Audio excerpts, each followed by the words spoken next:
Good morning. This is the Eager Beaver Show. You are listening to a True North Eager Beaver Media Incorporated podcast.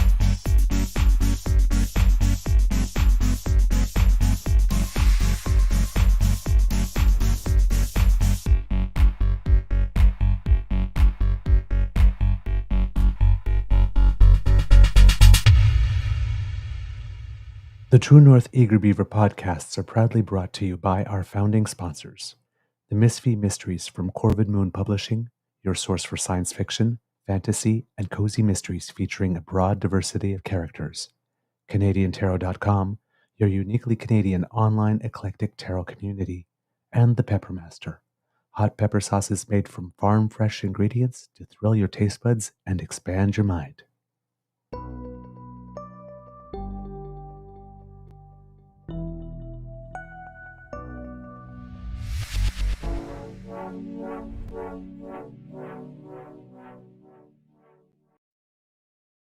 Well, good morning and hello, kids and cubs, and welcome to season 5 and episode number 799 of the Daily Beaver Morning Show.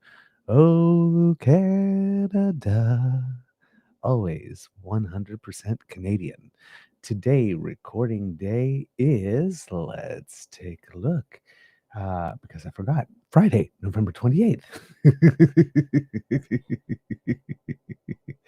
Oh boy, 2025. And it looks like it'll be a nice day here at the Beaver Lodge, which is nice because we've had some gray sort of wet snow thing for the last little while. And it's been ugly, especially with high winds. And you get wet and frozen snow. It kind of hits the face, and it's like little knives that cut, and not as much fun.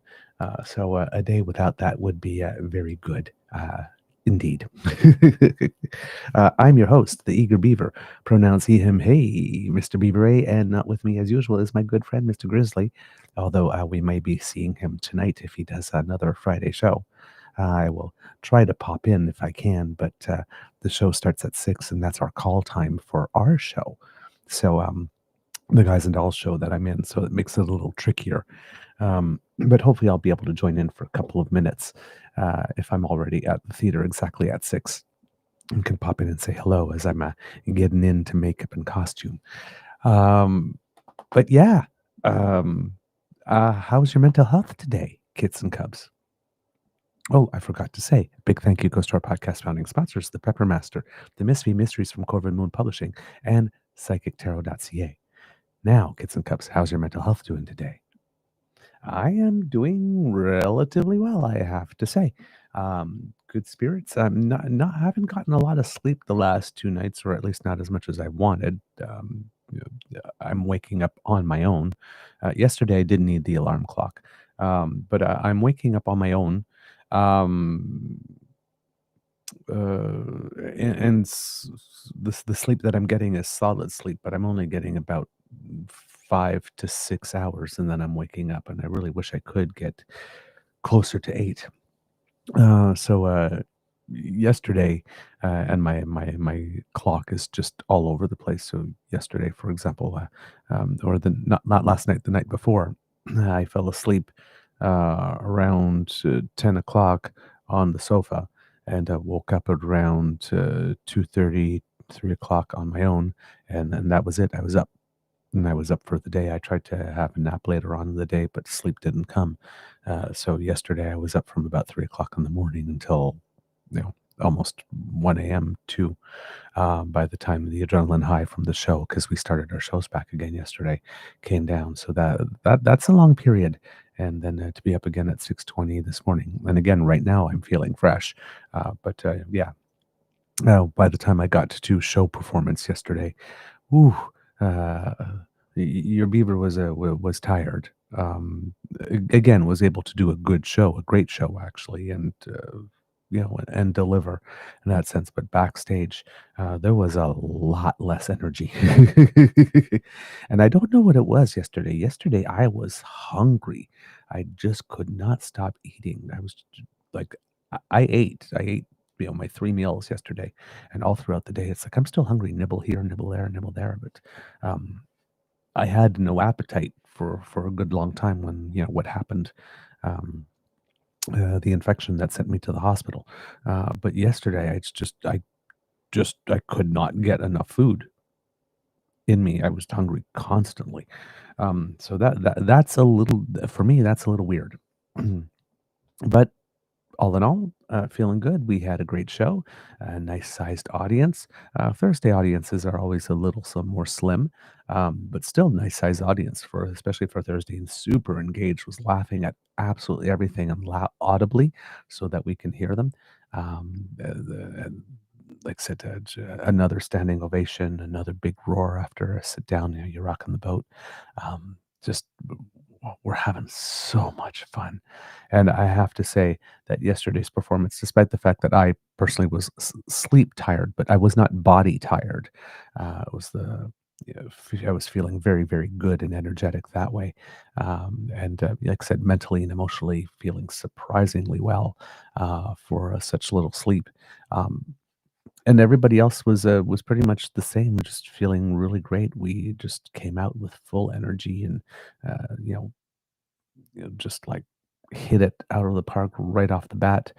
First production number was really good. Our harmonies at the end, because they have sort of barbershop harmonies, we were really nailing those.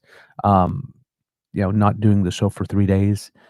You think, oh, maybe I forgot something. Nope, didn't forget everything. Everything was lodged right up here, no problem. Even yesterday, I'm having some weird stuff going on with my email for some reason. I can receive them, but I can't send anything. It's been like that for the past couple of days. I think it's a storage issue or something that I'm going to have to try to figure out. Um, but even There's a reason I was mentioning that, and I don't remember why. But it had to do with the show. Anyway, um, so yeah, the show is going really well, and we're having fun. We're energetic. This is the last week of shows, so we're pouring everything we have into them because there's no point not leaving it all on the stage. At this point, we worked so hard for this. The reviews have come in; they're very good. We had one lady yesterday who saw the show paid us the ultimate compliment. Said, "I see a lot of shows. I've seen a lot of shows throughout my life. Listen, this was one of the best ones, if not the best. Like talking even like professional level shows that I've seen. This one was the best. So it's like, oh my God, wow. That is one hell of a compliment to say that we're as good as the professionals that she's seen, at any point at her life in her life. That is one hell of a compliment. So we had a big warm fuzzy off that, and we've definitely been riding a beautiful wave as a result. But the comments that we are getting from the audiences that they're leaving them on our socials and whatnot are just absolutely fantastic. Um, I've never been in a show that has gotten reviews like this. We Will Rock You was a lot of fun. We had a lot of people come up and say, like I said, that was a great time. It was a great show. You guys did great and all that kind of stuff. But this level, like I said, the roar that we get from the audience, the instant standing ovation that we get from the audiences members being really effusive as they're coming out of the theater and talking to us, and eager to talk to us and let us know how much they liked it. Um, big smiles on their faces, talking to each other. Oh my God, that was great, right? And, you catch these little snippets of conversation. Um, just it is very good for the soul. It is very good for the soul to put that much work into something. Yeah, putting that much work into someone. I've done that too. Putting that much work into something and seeing it pay off and being very well received. Um, uh, it can't do anything other but fuel you to want to do even better. the next night, or to put even more out on the stage the next night to see if you can get, uh, well, I guess in one way to see if you can get even more of that reaction, hoping that more is better. But I have to say, I am a very, very, even though tired, not body, just sleep in this one. So hopefully there'll be a nap today.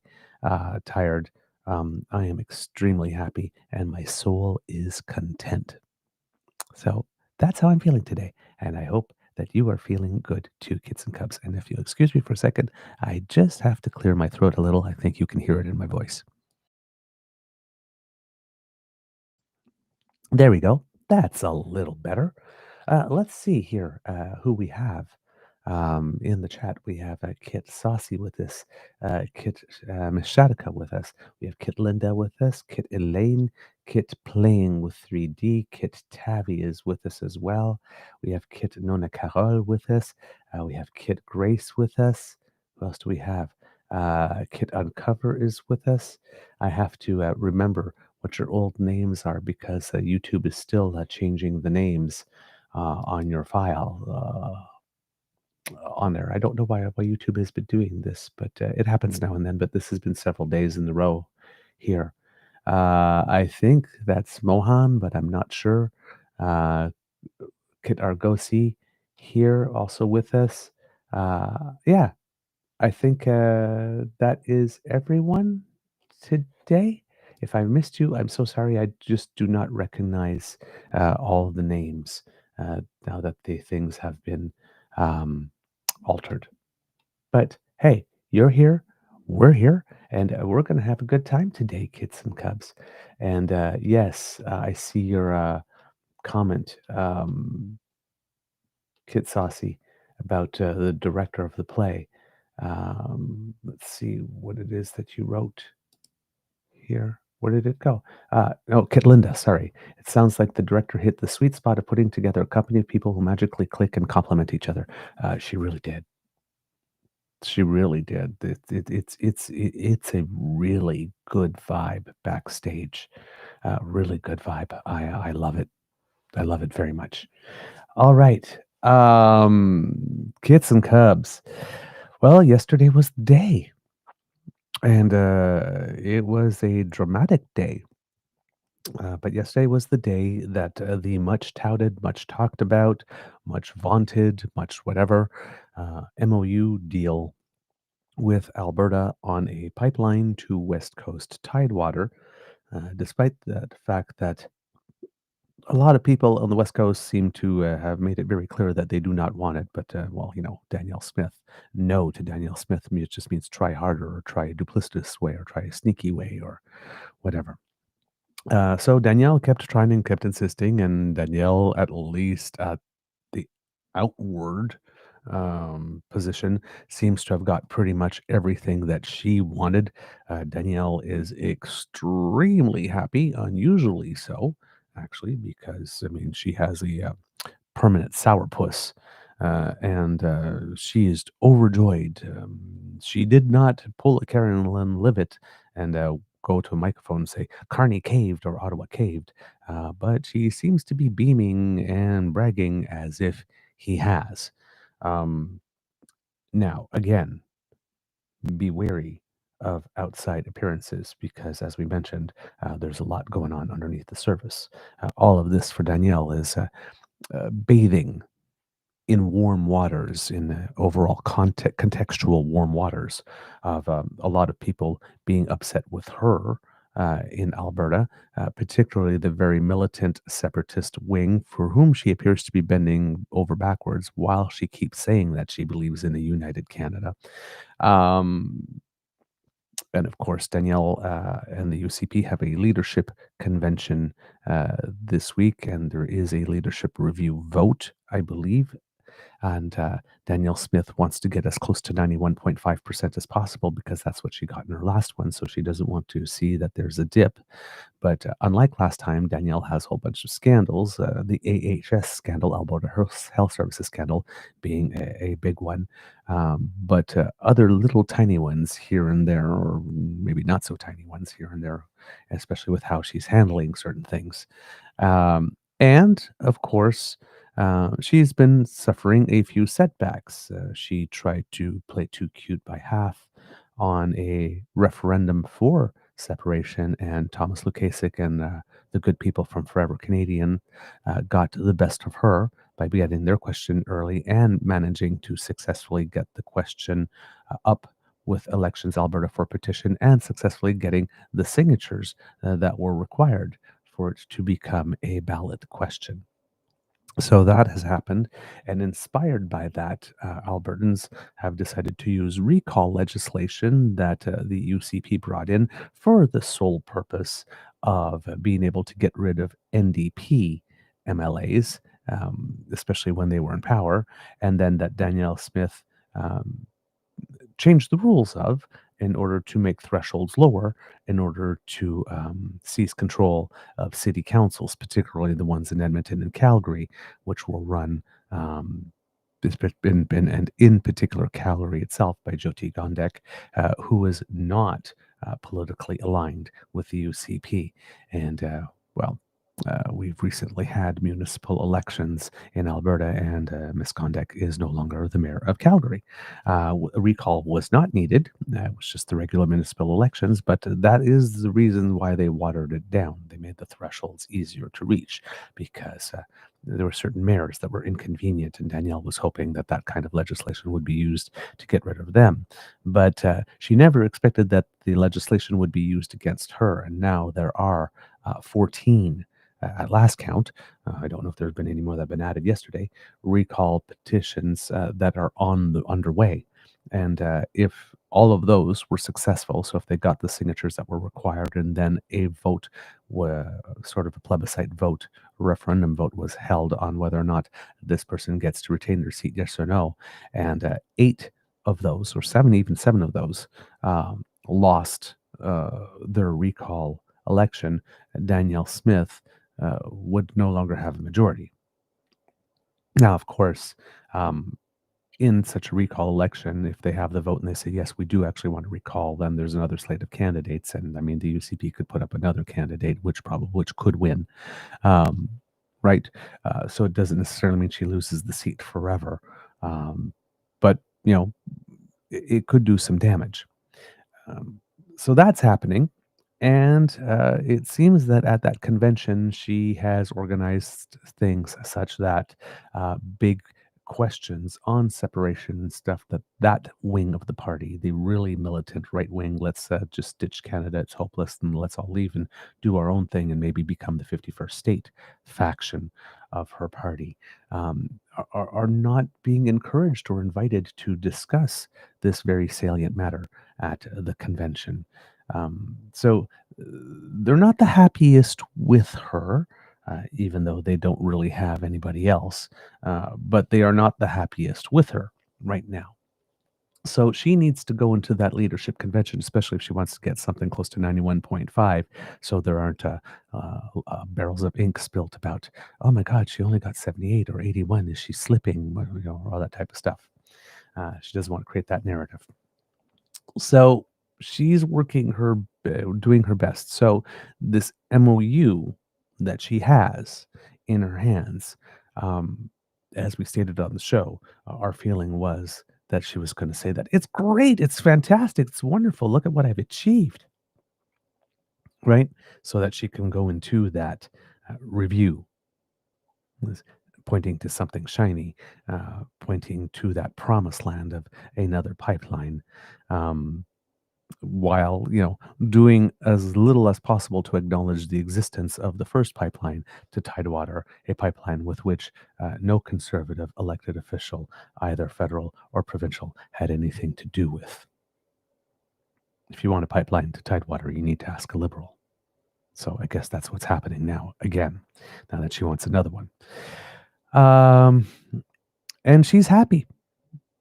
Like I said, on one part, it is a refreshing change to see Danielle Smith not be a constant source of negativity.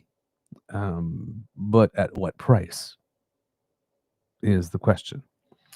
But Danielle is extremely happy. Then we have the Prime Minister, who also appears happy. Whether or not he is, we don't know, but appears to be happy that he signed this deal.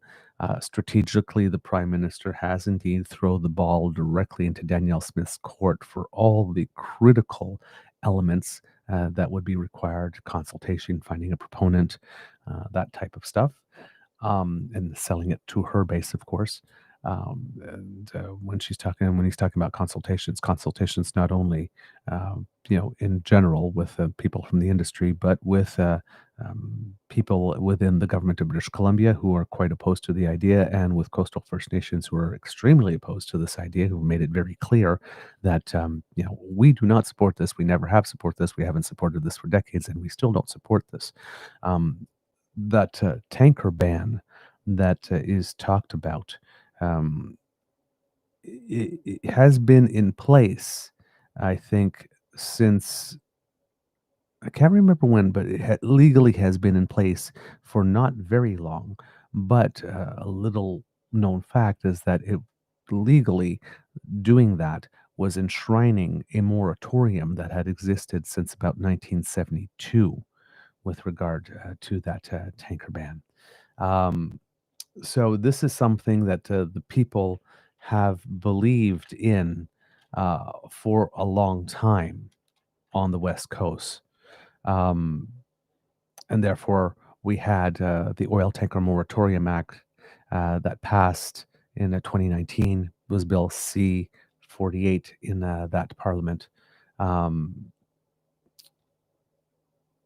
that came into effect under Prime Minister Trudeau, and that act. And here's the thing: is that it's not a complete ban for those who are interested. Uh, the act bans oil tankers carrying more than 12,500 tons of crude oil or persistent oil as cargo from stopping off the coast of British Columbia's north coast, from the northern tip of Vancouver Island to the border with Alaska. The Act also establishes an administration and enforcement regime, which includes requirements to provide information, to follow directions, and that provides for fines for up to $5 million Canadians, $5 million Canadian.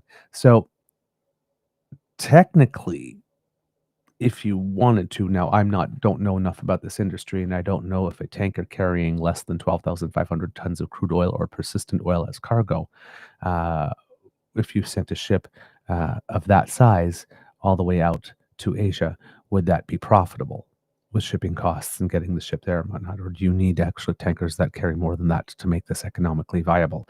But if you don't, then a whole bunch of tankers carrying less than that, getting the oil out, wouldn't infringe upon the moratorium. But if we are talking about bigger ships, well, then of course, right, you're going to have to do that.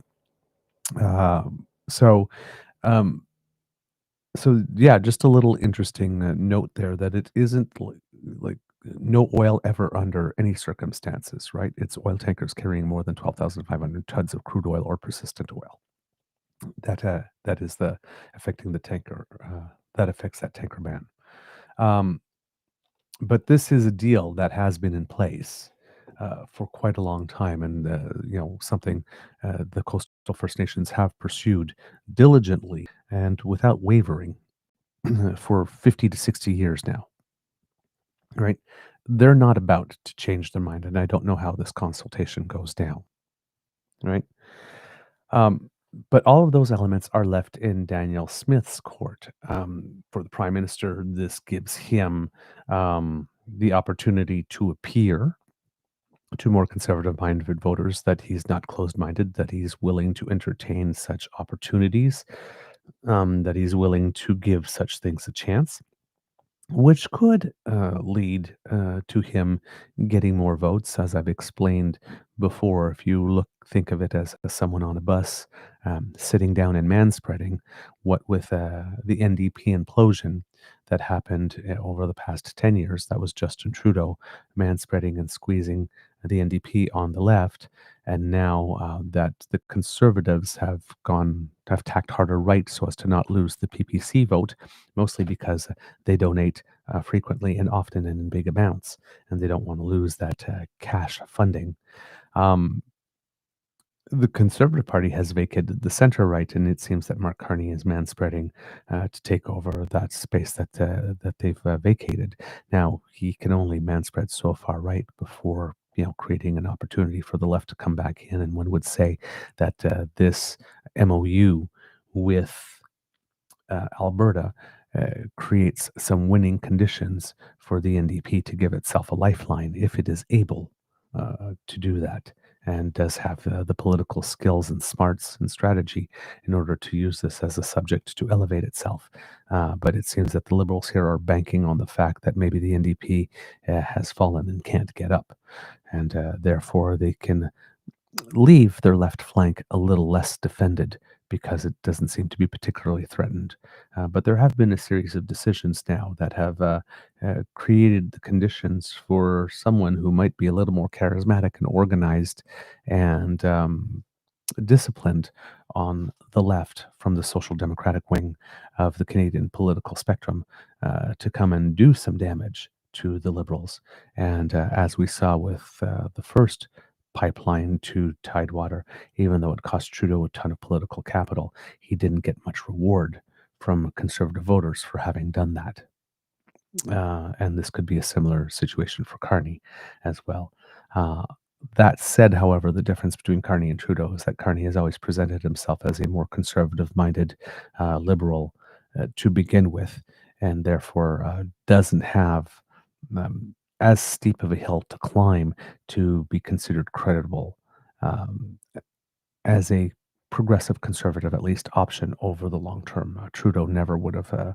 Um, uh, Nobody would have ever bought Trudeau as someone who has more progressive conservative sensibilities, even if he had had the political wisdom or ability to pivot and notice that times were changing and tack a little more to the right than he had.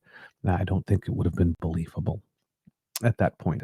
Mark Carney does have some credibility on that front, having come from the world of finance and having had been appointed initially by Stephen Harper. Um, so this is where the things stand at the moment. Both sides here have stuff that they could potentially gain if they play it right. Both sides have stuff to lose if they play it wrong. On Mark Carney's side, there already is a loss in that, and I'm sure you've all heard about it, but that he lost a cabinet minister over this. Now, he didn't lose a cabinet minister in the same way that the Conservatives lost either d'Entremont or Genereux. D'Entremont just outright crossed the floor.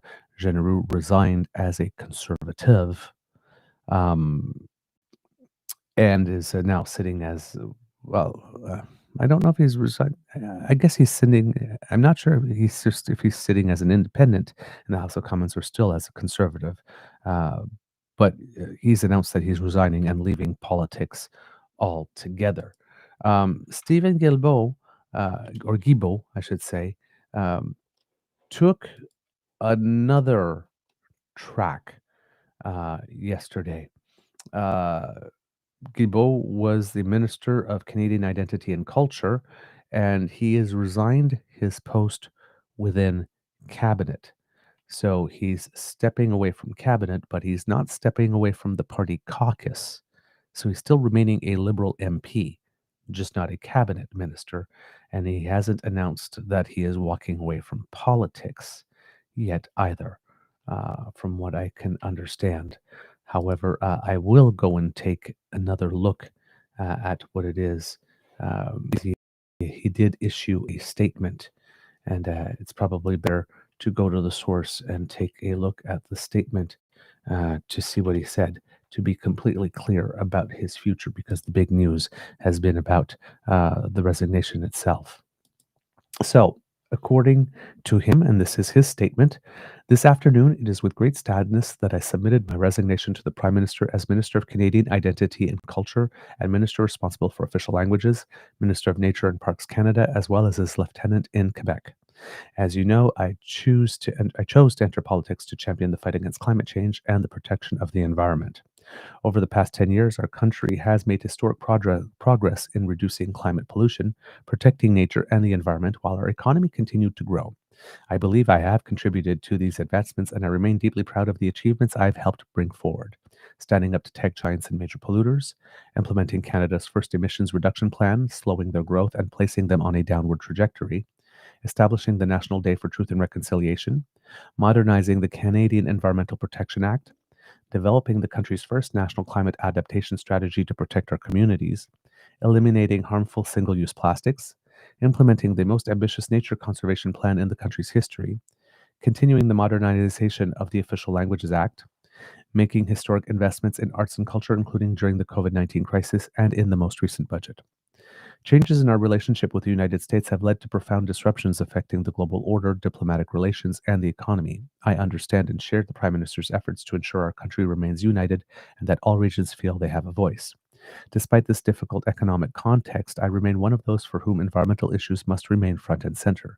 That is why I strongly oppose the Memorandum of Understanding between the federal government and the government of Alberta.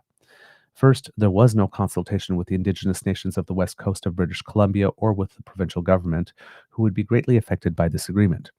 Furthermore, a pipeline to the west coast would have had major Furthermore, a pipeline to the west coast would have major environmental impacts, particularly as it could cross the Great Bear rainforest, contribute to a significant increase in climate pollution, and move Canada further away from its greenhouse gas reduction targets. Lifting the tanker ban on the west coast was also significantly increase. Let's try that sentence again. I don't know what's going wrong with me. I'm switching words. Lifting the tanker ban on the west coast would also significantly increase the risk of accidents in the region. This moratorium was established in 1972 following a unanimous vote in the House of Commons, notably because navigation in the Hecate Yes, and the Hecate Strait is highly dangerous. Its removal would also hinder the creation of a marine conservation area in the Great Bear Sea, a project our government has been actively developing with Indigenous partners and the government of British Columbia for several years, protecting more than 100,000 square kilometers of this ecologically sensitive region. We cannot hope to decarbonize our economy without decarbonizing the electricity sector. The proposal to exempt Alberta from the clean electricity regulations in exchange for stricter industrial carbon pricing rules and the Pathways project is, in my view, a serious mistake. As shown in the analysis submitted to the House of Commons, without this regulation, the electricity sector, which has halved its pollution over the past 20 years, would return to an upward emissions trajectory.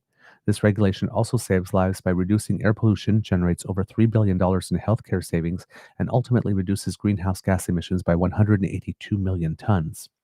Additionally, introducing a new fossil fuel subsidy for enhanced oil recovery contradicts the framework adopted by the Liberal government in 2024 to eliminate fossil fuel subsidies, while giving a competitive advantage to this industry at the expense of renewable energy and clean technologies.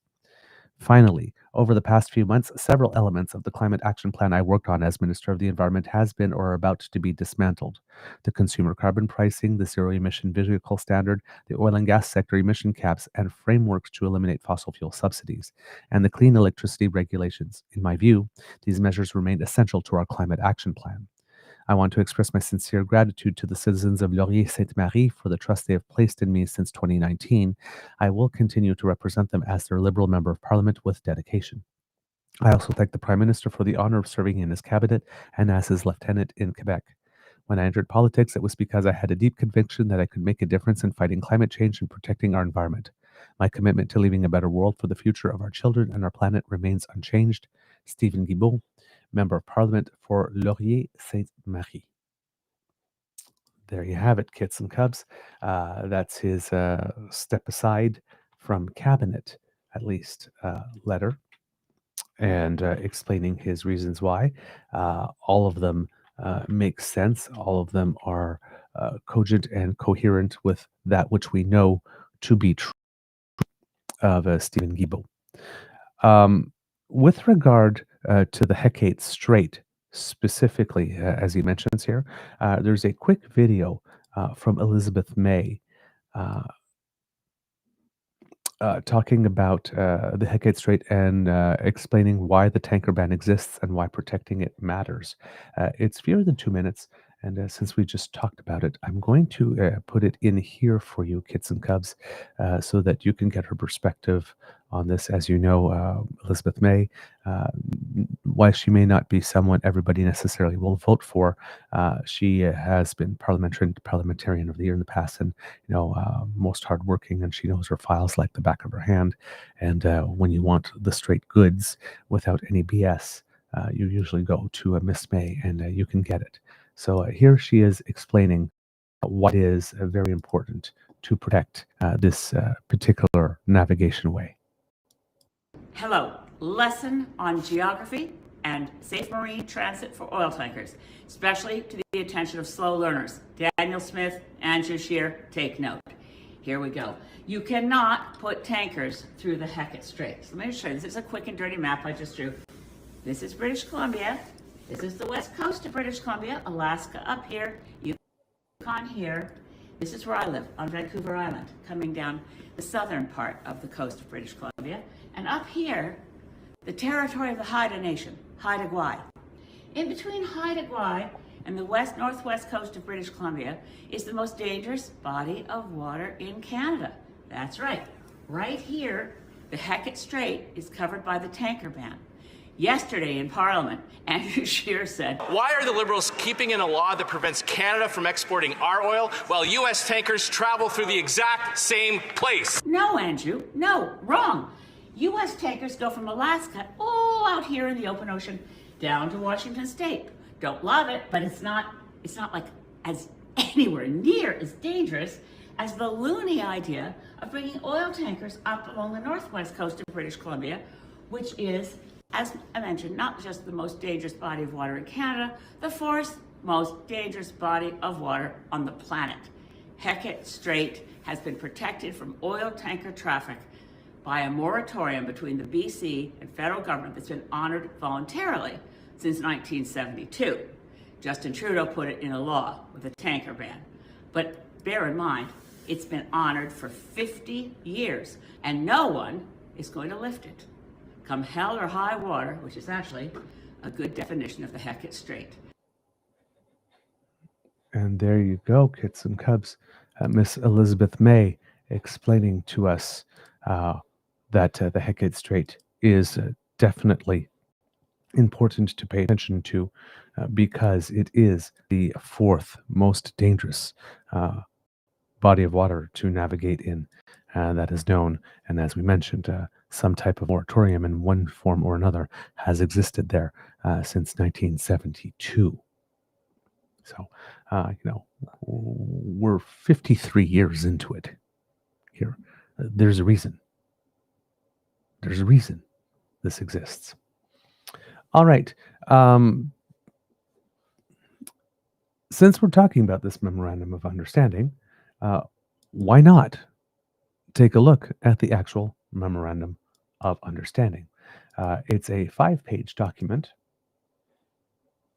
and lists the objectives and lists the projects and lists the commitments both from Alberta, from the Government of Canada, and things that they commit to do together. So this may come across as a dry read, kits and cubs, but this is very important because it's important to know specifically what is in the Memorandum of Understanding. So, and not necessarily everybody takes the time to go out and look it up themselves. So I figured if I read it into the record, therefore we would all have a knowledge of what we're dealing with when we're talking about this. It starts with a preface. At this pivotal global moment, Canada and Alberta, working closely with Indigenous peoples and industry, must work together cooperatively and within their respective jurisdictions to foster the conditions necessary for infrastructure, including pipelines, rail, power generation, a strong and integrated transmission grid, ports, and other means that will unlock and grow natural resource production and transportation in Western Canada. As a result, Canada will be able to reach its international export goals and develop new technologies, including artificial intelligence, and through innovation and intergovernmental cooperation, be a source of clean energy to lower global greenhouse gas emissions. With that preface, whereas Canada and Alberta remain committed to achieving net zero greenhouse gas emissions by 2050, Alberta and Canada will work together to achieve the shared objective of establishing Canada as a global energy superpower, unlocking the growth potential of Western Canada's oil and gas, including liquefied natural gas, renewable energy, critical minerals, and other resources that the world needs.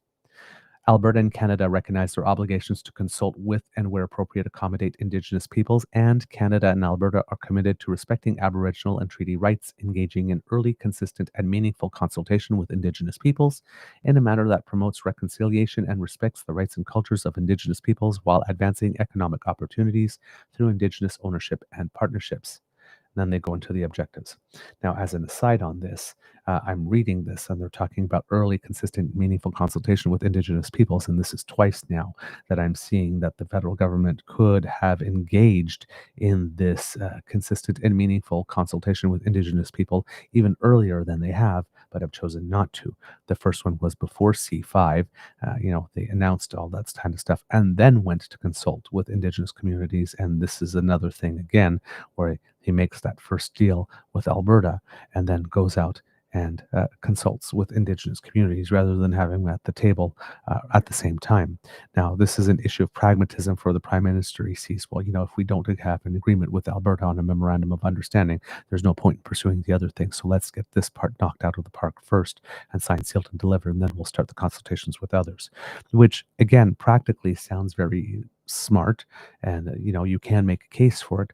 But in this particular instance, since you need the buy-in of the others, getting the agreement of one first and then going out to try to talk to the others creates an impression, or can create an impression to the others, that they're just not important, or they're not a priority, or they're not the primary priority. If they are, they're one of several priorities, and always secondary to the person or the entity with which the government of Canada negotiated first.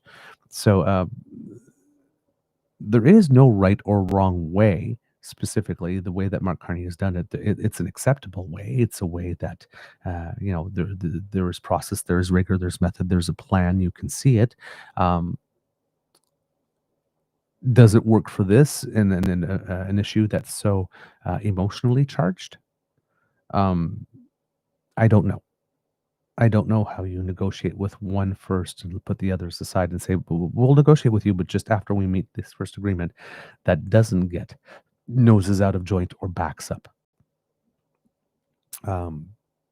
So, like I said, there's nothing inherently wrong with the procedure that Mark Carney is taking. It's just whether or not it's a procedure that understands all the intangibles if you are reading the room appropriately. We'll see. The objectives here. The governments of Canada and Alberta are focused on achieving the following objectives and have developed the following clear actions towards this goal. And here there's a list of 6 objectives. 1, increasing production of Alberta oil and gas to reach Canada's export and national security goals, creating hundreds of thousands of new jobs, while simultaneously reaching carbon neutrality by, in part, reducing the emissions intensity of Canadian heavy oil production to best in class in terms of the average of heavy oil by 2050. Increasing electrical generation for consumer and industrial use on Alberta's electricity grid, including meeting the needs of AI data centers while simultaneously reaching net zero greenhouse gas emissions for the electricity sector by 2050. 3. Creating electricity and energy policies that address consumer affordability, electricity grid stability, economic competitiveness, and long-term competitive certainty that attract Canadian and foreign sources of private sector capital investment. 4. Reducing layers of regulatory overlap and simplifying regulatory systems to ensure a maximum 2-year time frame for permitting and approvals, with the goal of shorter project approval timelines where feasible. And 5, I apologize, I lied, it was 5 points, not 6, providing meaningful opportunity for Indigenous right holders to participate in consultation processes and economic opportunities through Indigenous ownership, partnerships, and benefits.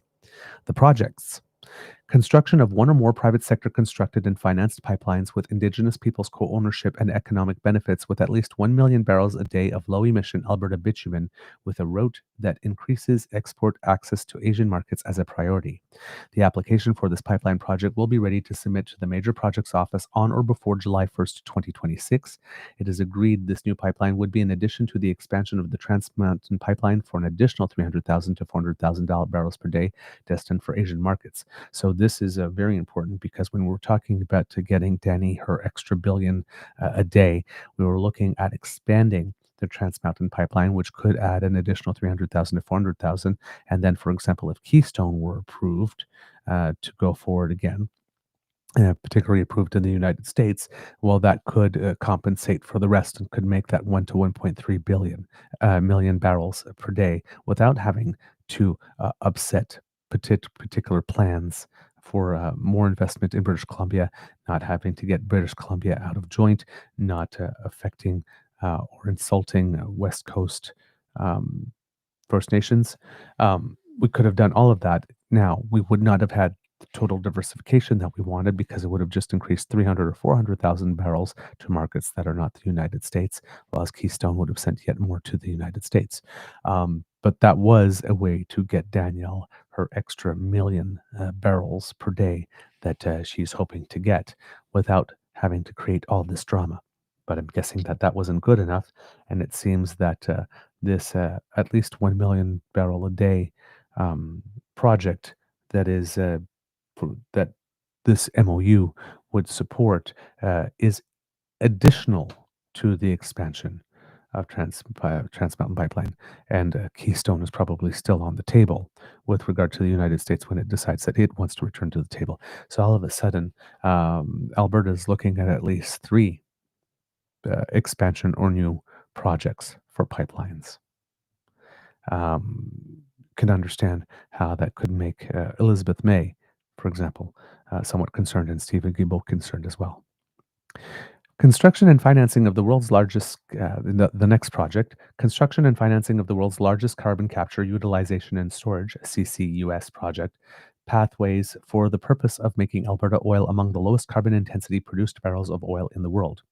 Construction of thousands of megawatts of AI computing power with a large portion dedicated to sovereign cloud for Canada and its allies, and construction of large transmission interties with British Columbia and Saskatchewan to strengthen the ability of the Western power markets to supply low carbon power to oil, LNG, critical minerals, agricultural data centers, and CCUS industries in support of their sustainability goals.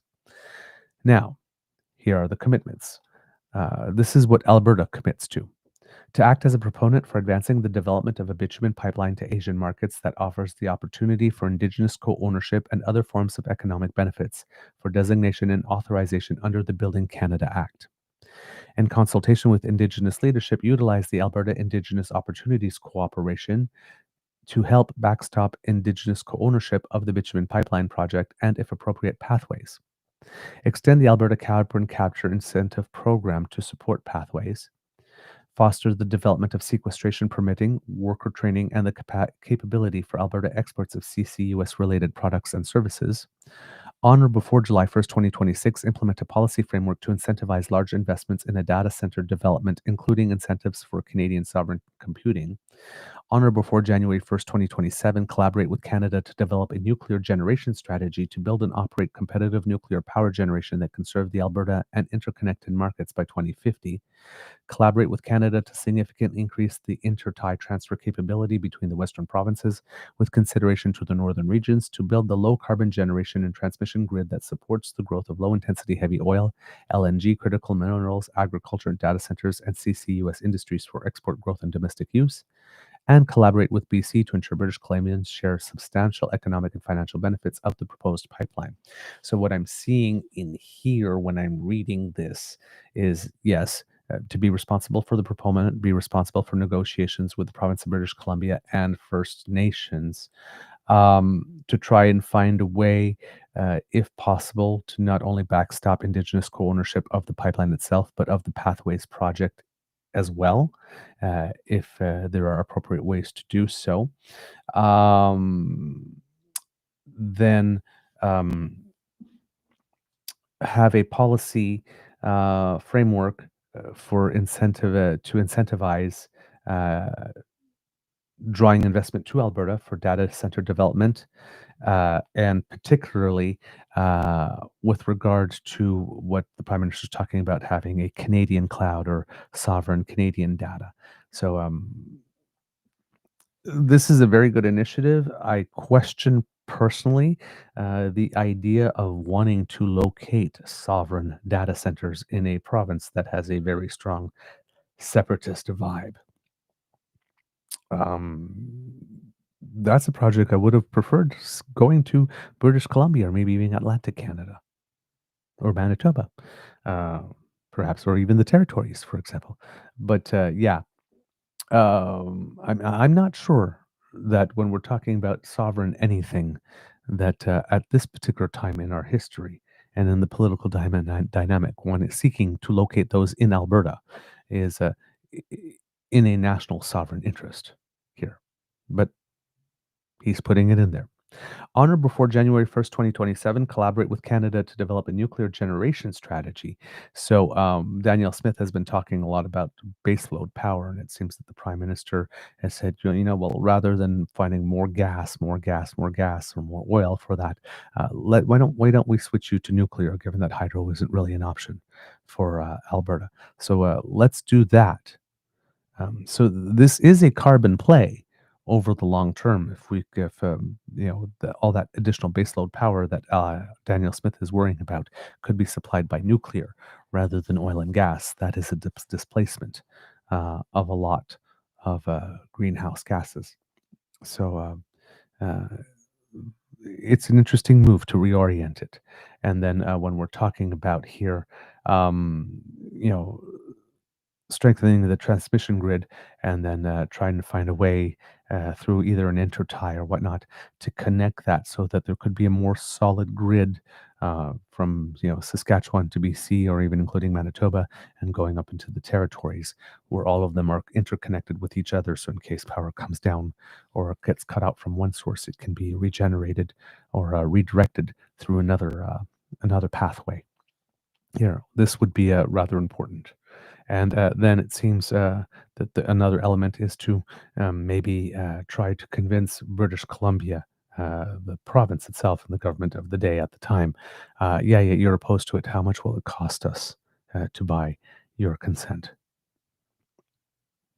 Essentially here, that no, we're going to pay you, British Columbia, for having this travel across your territory to access waters on the West Coast.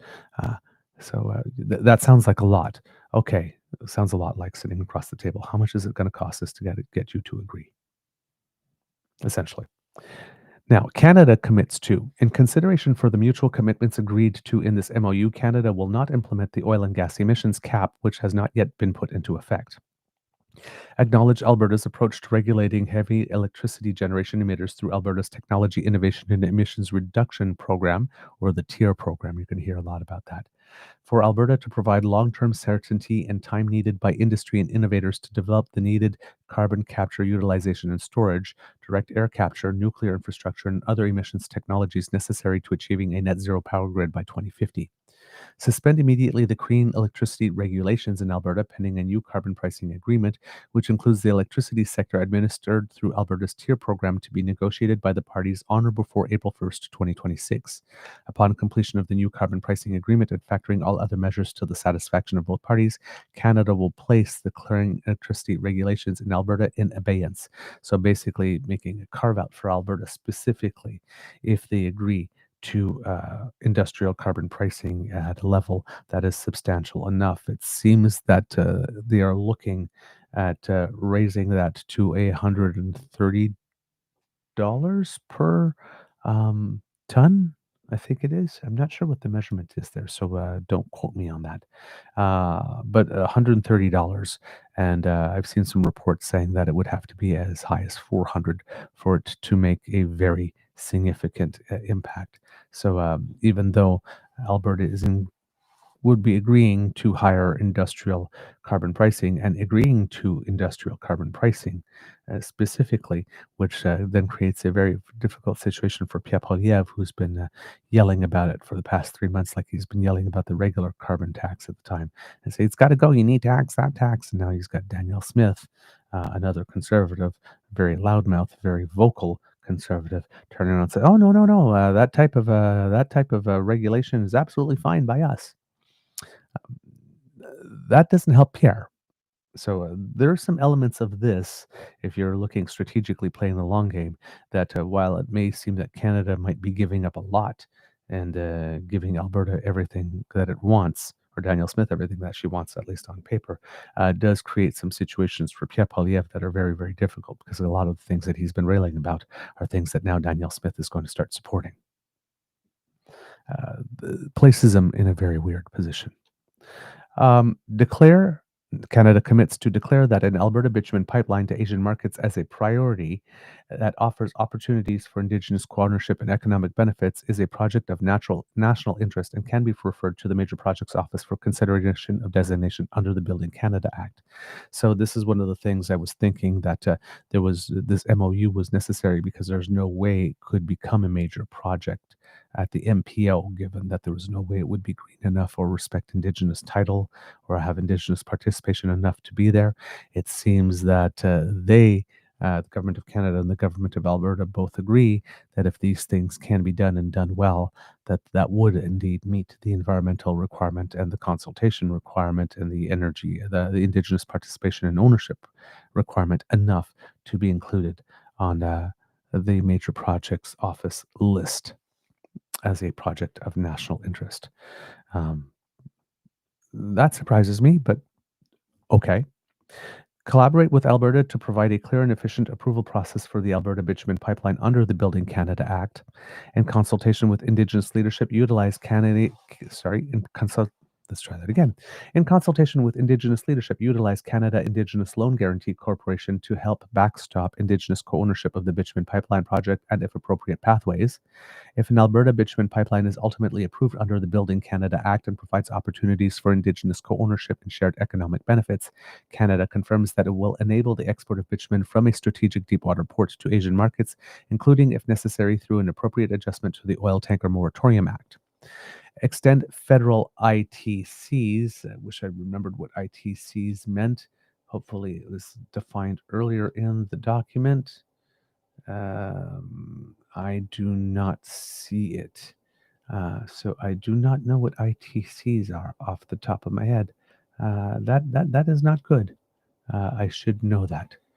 Let me see if I can take a look here and find out what it might be. Oh, input tax credits. Duh. Okay. I don't know why I didn't know that, but now I do. So let's go back here. Extend federal income tax credits. Is that it? Input tax credits, sorry. Okay. So back to the text. Extend federal input tax credits and other policy supports to encourage large-scale carbon capture, utilization, and storage investments, including pathways and enhanced oil recovery, in order to provide the certainty needed to attract large additional sources of domestic and foreign capital. Work collaboratively with Alberta to design policy supports that enable the deployment of nuclear technology, CCUS, that's carbon capture and utilization storage, and energy storage to enable decarbonization of the electricity system while ensuring its reliability and affordability. As outlined in Budget 2025, propose amendments to the Competition Act to remove some of the greenwashing provisions that are creating investment uncertainty. So I'm guessing that essentially means allow companies that do things that they claim are green to claim that they are green with maybe less evidence or proof of the fact that they are actually reaching those green objectives. But yeah, as outlined in Budget 2025, propose amendments to the Competition Act to remove some of the greenwashing provisions that are creating investment uncertainty. And finally, undertake to conduct good faith consultations with Alberta on the development and I'm having trouble today. Undertake to conduct good faith consultations with Alberta on the development and implementation of federal regulatory or policy measures that might impact Alberta industry and the shared goal of making Canada a global energy superpower. Now, together, Canada and Alberta will agree to engage with British Columbia immediately in a trilateral discussion on the pipeline project and during the potential development and construction of the bitumen pipeline referred to in this MOU, and to further the economic interests of British Columbia related to their own projects of interest that involve the province of Alberta, including interties. In addition, Canada will work with BC on other projects of national interest. Canada will work with BC on other projects of national interest in their jurisdiction. Canada and Alberta also agreed to engage meaningfully with Indigenous peoples in both Alberta and British Columbia on this project, with the involvement of the BC government for engagement with BC First Nations. Canada and Alberta will work collaboratively to design and commit to globally competitive, long-term carbon effective prices, carbon levy recycling protocols, and sector-specific stringency factors for large Alberta emitters in both the oil and gas and electricity sectors through Alberta's tier system. The tier system will ramp up to a minimum effective credit price of $130 per ton. That's what I was talking about earlier. The parties will conclude an agreement on industrial carbon pricing on or before April 1st, 2026.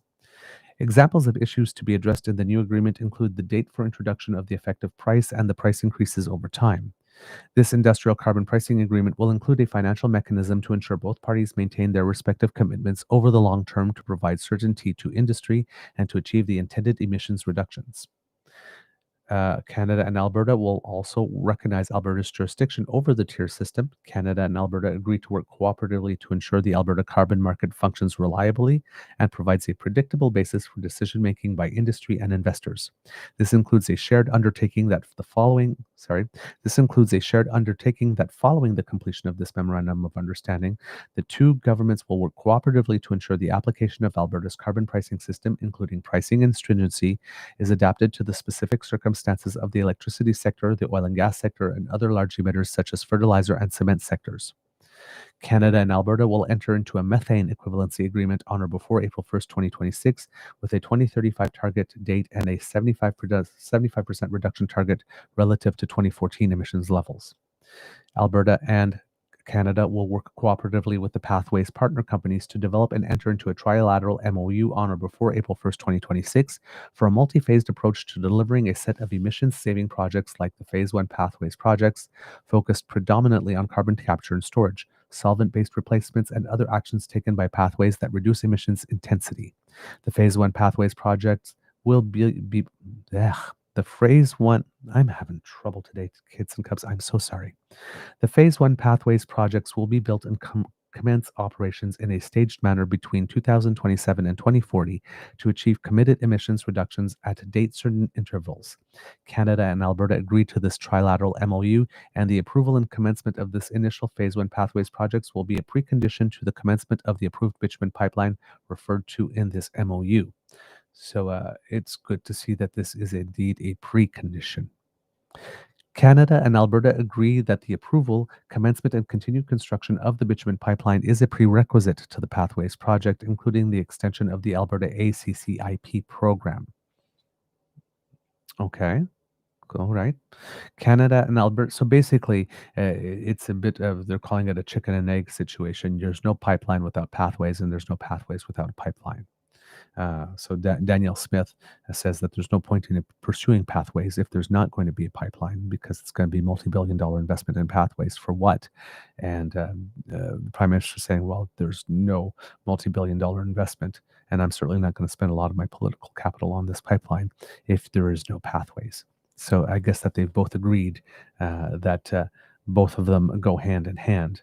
And as it says here in the next one, Canada and Alberta agree that the Pathways project is also a prerequisite to the approval, commencement, and continued construction of the bitumen pipeline, given that the two projects referred to in this MOU are mutually dependent.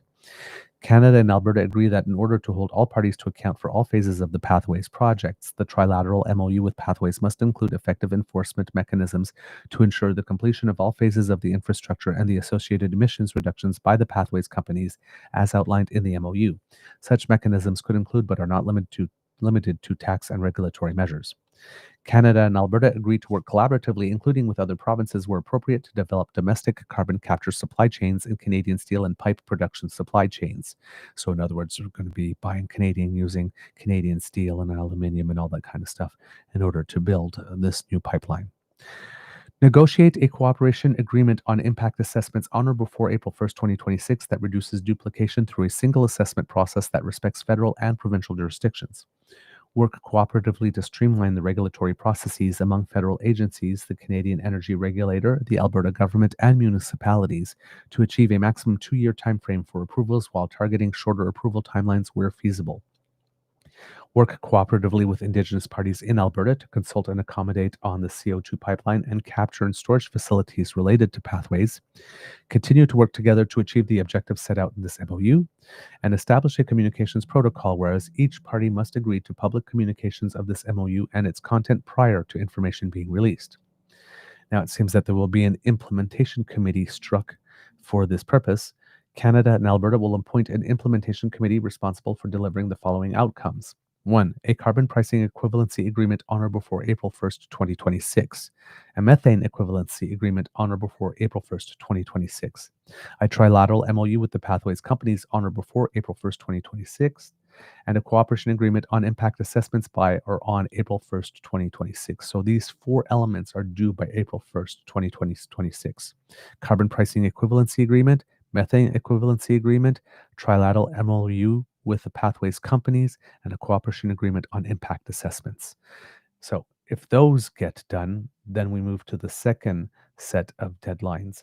These go to July 1st, 2026, and those are determining the means by which Alberta can submit its pipeline application to the Major Projects Office, and acquiring feedback from the federal government for Alberta's policy framework for AI data centers, which is to be finalized by Alberta on or before July 1st, 2026.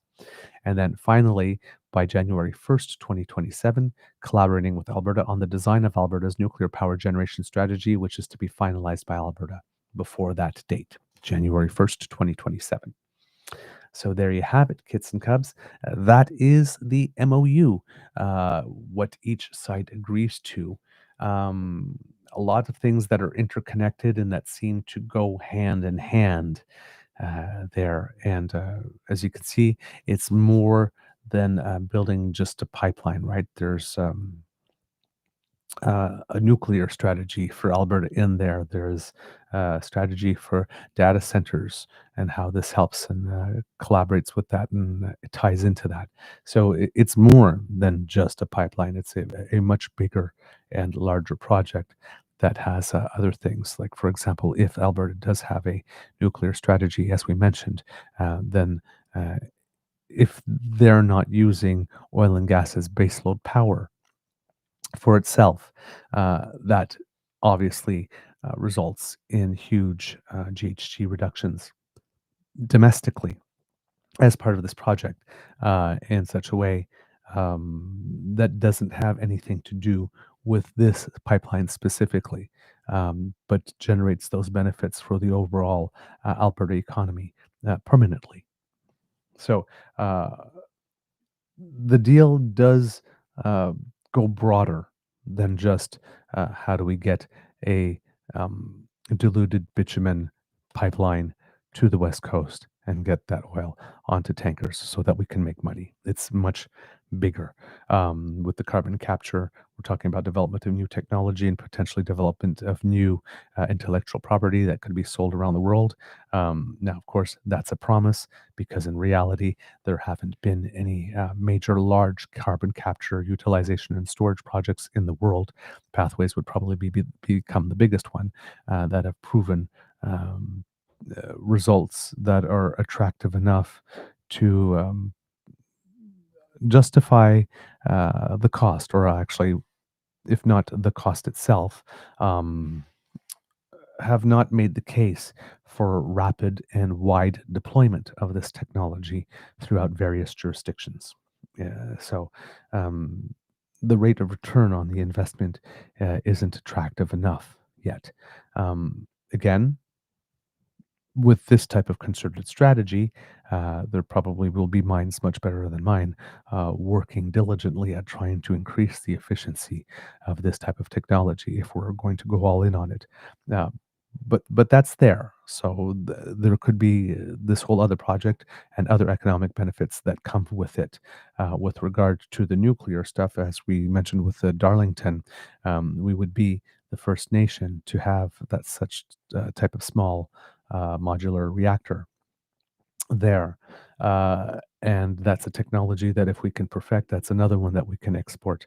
And I would assume that similar small reactors, maybe some larger ones would be needed in Alberta for what would be the case there. But that would also increase our knowledge and our capacity to export intellectual property and also technical capability with regard to building and maintaining and putting in place such nuclear facilities.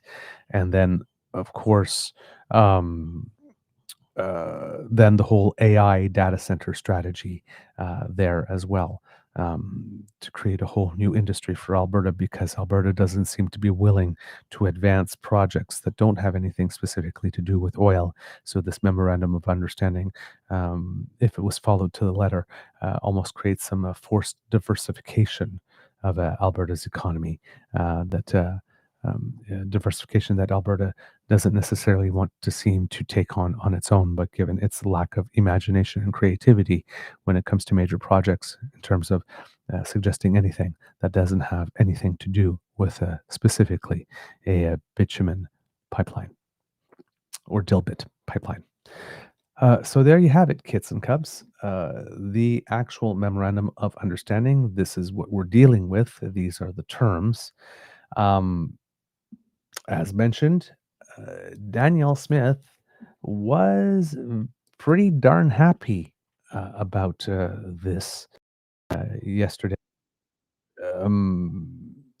Happy like I haven't seen her in a while, which is disconcerting to me, because it makes me wonder what's up, of course. But then again, I always remember that there is what the politicians want us to know by what they're giving off, and then there's what's going on under the surface. So, like I said, Danielle Smith has a vested interest at the moment of touting this as being the best thing since sliced bread, and that it's all her fault that she got Ottawa to give her all this, given the situation that she is currently in with regard to her leadership. Um, so again, how much of this is her laying it on thick and how much of this is real, we don't know. And her happiness also gives us an either or. Either this deal is actually really, really real, an actual, because right now, you have to understand the framing, right? There are people coming out and says, we've got a pipeline. We don't have a pipeline. We don't have a pipeline. This is not a deal that guarantees that there will be a pipeline at the end of it. Right? This is a memorandum of understanding that creates the conditions, and according to the Prime Minister, the way that he's been describing it, creates necessary conditions, but not sufficient conditions to get a pipeline built. In other words, the federal government's going, okay, listen, we're willing to meet you part of the way, but the rest of the way is yours to take on and to prove to us you can do if you actually want to get this pipeline. So it's a little bit about like that promise that Prime Minister Justin Trudeau made in his first election campaign, that it would be the last election under first past the post. And then you had everybody who really wanted proportional representation, particularly the mixed member proportional representation system, going around saying, Justin Trudeau promised us we're going to get mixed member proportional. Said, no, he didn't. No, he didn't. He promised that there would be reform. He didn't promise you the type of reform that you specifically have been dreaming of for the past 15 years. He just promised that there would be reform. Finally, the reform never came. But that's what he had promised. But people had run with it and said, oh my God, he promised us everything we wanted for the last 15 years. And that's not what he said. So this is the same thing that people that are going around and says, okay, Mark Carney just promised us the pipeline. No, he hasn't. Right? These are merely conditions for a proponent to be found to come along, for a route to be developed, and conditions to establish that there must absolutely be negotiation with the province of British Columbia and coastal First Nations, as well as some economic involvement, incentive, partnership, ownership opportunities for either of them. when it comes to that, or royalties or whatnot, but that there's a financial incentive for both of them as well. That's all this is. Yes. There is no opportunity for real pipeline until Danielle Smith does her work, finds the proponent, finds the route, manages to do some consultations, and then gets a document in to the major projects office. Yes, that can be considered viable. And given that if we're looking at these timelines that are here, that are relatively quick timelines, um, right? April 1st, 2026 is less than 6 months away. And for the government of Alberta to come up with a carbon pricing equivalency agreement, a methane equivalency agreement, both of them that are serious, a trilateral MOU with the pathways companies, and a cooperation agreement on impact assessments, all of that within the next 6 months is a lot of work. And it's not like Danielle Smith doesn't have a lot of distractions on her plate. And then all of this, and then determining the means by which Alberta can submit its pipeline application to the Major Projects Office on or before July 1st, 2026. That's not even a year from now. And I cannot imagine any situation in which credible consultation with the Indigenous community enough to get a project of this size off the ground and into the Major Projects Office can be completed between now and July 1st, 2026. I would be extremely surprised. But hey, we will see. We will see. So Danielle Smith addressed the industry after signing the federal provincial energy deal here. We're going to go into what it is that she has to say a little bit, not all of it, because we have a good idea of what it is that she's going to say here. But to just give an idea how it is that she is spinning it and playing it, because like I said, you might want to say,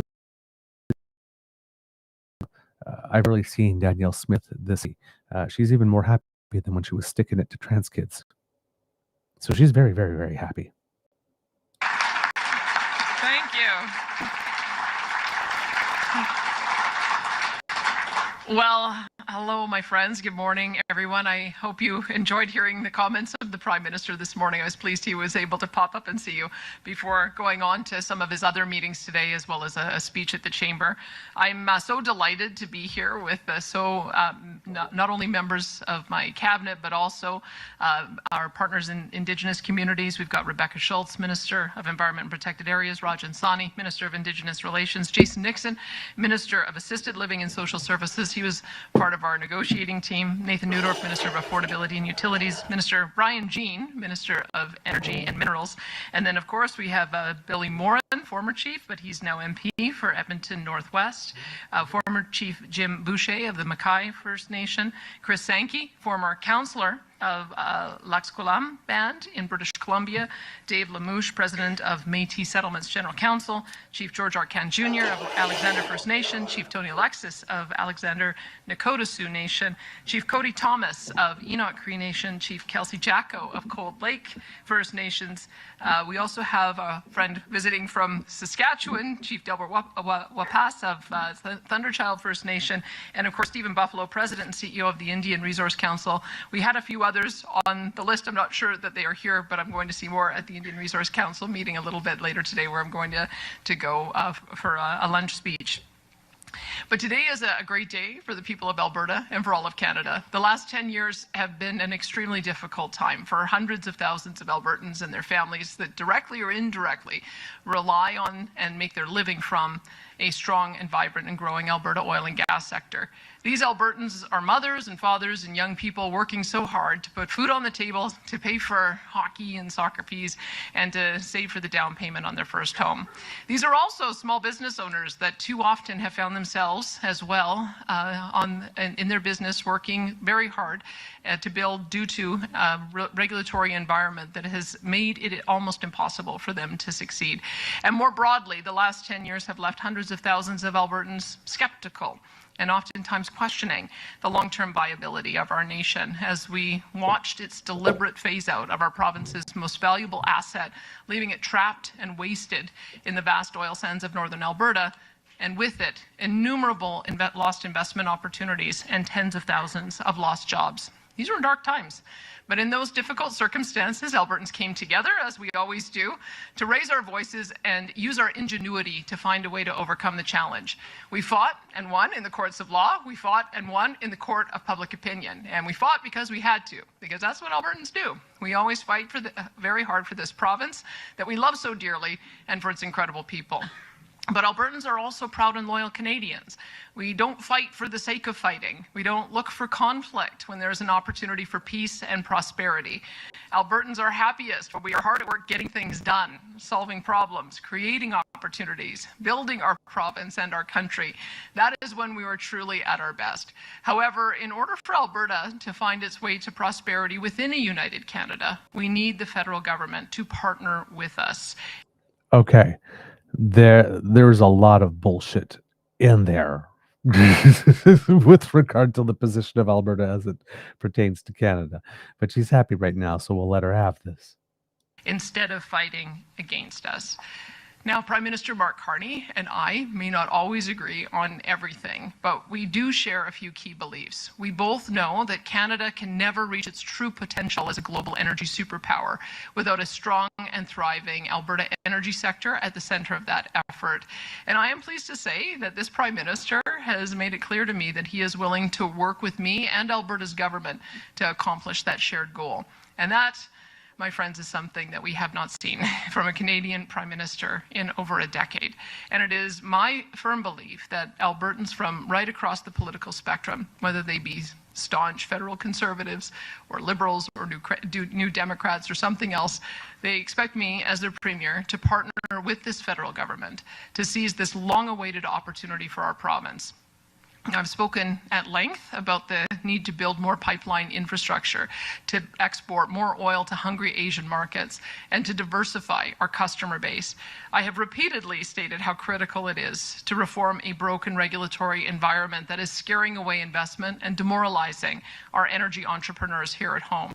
And I have asked repeatedly for the federal government to cease their attempts to throttle our energy industry, repeal or overhaul their 9 bad laws, and work with Alberta to grow our energy sector for the benefit of the entire country. And today's agreement is the first step in accomplishing all of these critical objectives and unleashing the power and promise of Alberta's energy sector in a way never seen before in this country. All right. So in there, kits and cubs, you can notice a lot of words that will make a Pierre Poilievre cry. Danielle Smith seems, oh my God, we haven't been able to achieve this with any prime minister. Now we have one that we can. Oh, gee, Pierre, that must be pretty tough for you. Now, you will also notice that in all of this, Danielle Smith is really pumping her own tires. I mean, look how happy she is. We've done this, we've done that. I've managed to do this, I did that. All of those things that were hobbling us before, they don't exist anymore, all thanks to moi, right? There's a lot of this going on in this initial notes from her. Let's keep going for a little bit more here.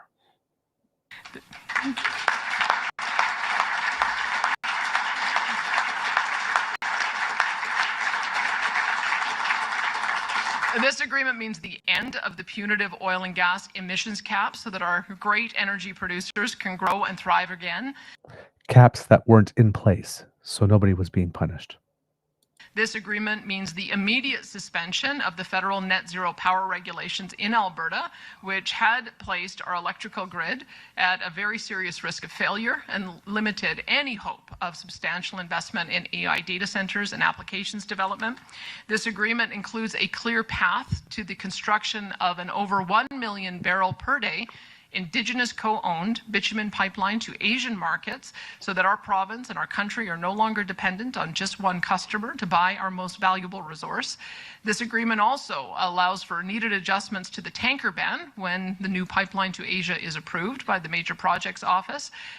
You also notice that she mentioned there so that our province is no longer tied to one purchaser. The province has not been tied to one purchaser for several years now as a result of the existence of TMX, which was built under the Liberals with the help of the provincial NDP at the time. But you'll notice that she will not mention that or acknowledge that. As well as amendments that will ensure our companies are able to advertise their environmental leadership and efforts throughout the world without a fear of penalty.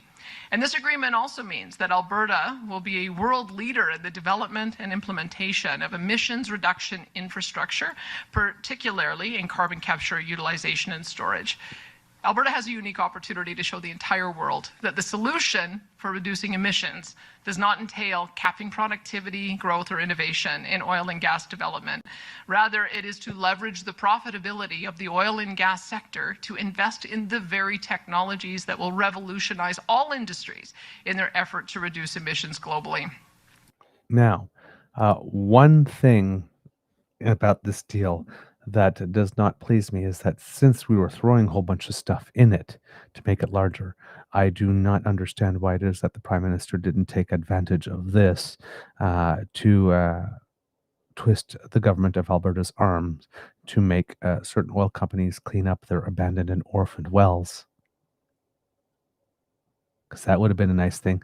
She seemed to be very desperate to get a deal before the leadership convention, so I'm really sad that we didn't throw that in there in the mix, because it would have been a great opportunity. What was she going to do? Turn down the whole deal just because we forced her to Alberta to meet the obligations that they had first taken on and never respected? I mean, since we were throwing things in, why not do that? Let's go on. This agreement means Alberta will work with our federal partners and the Pathways companies to commence and complete the world's largest carbon capture, utilization, and storage infrastructure project. It will also make Alberta heavy oil the lowest intensity barrel on the market and displace millions of barrels of heavier emitting fuels around the globe. This is Alberta's moment of opportunity. Our opportunity to show the nation, as well as the entire world, that resource development and emissions reduction can not only coexist, but can actually complement one another for the benefit of billions of people around the world. Alberta is willing to take on and conquer the challenge as partners with the federal government. Now, I need to be clear, the government is just, this agreement with the government is just the first step in this journey. All right. Now, kids and cubs, here comes the poison. Danielle Smith always has a little bit of poison.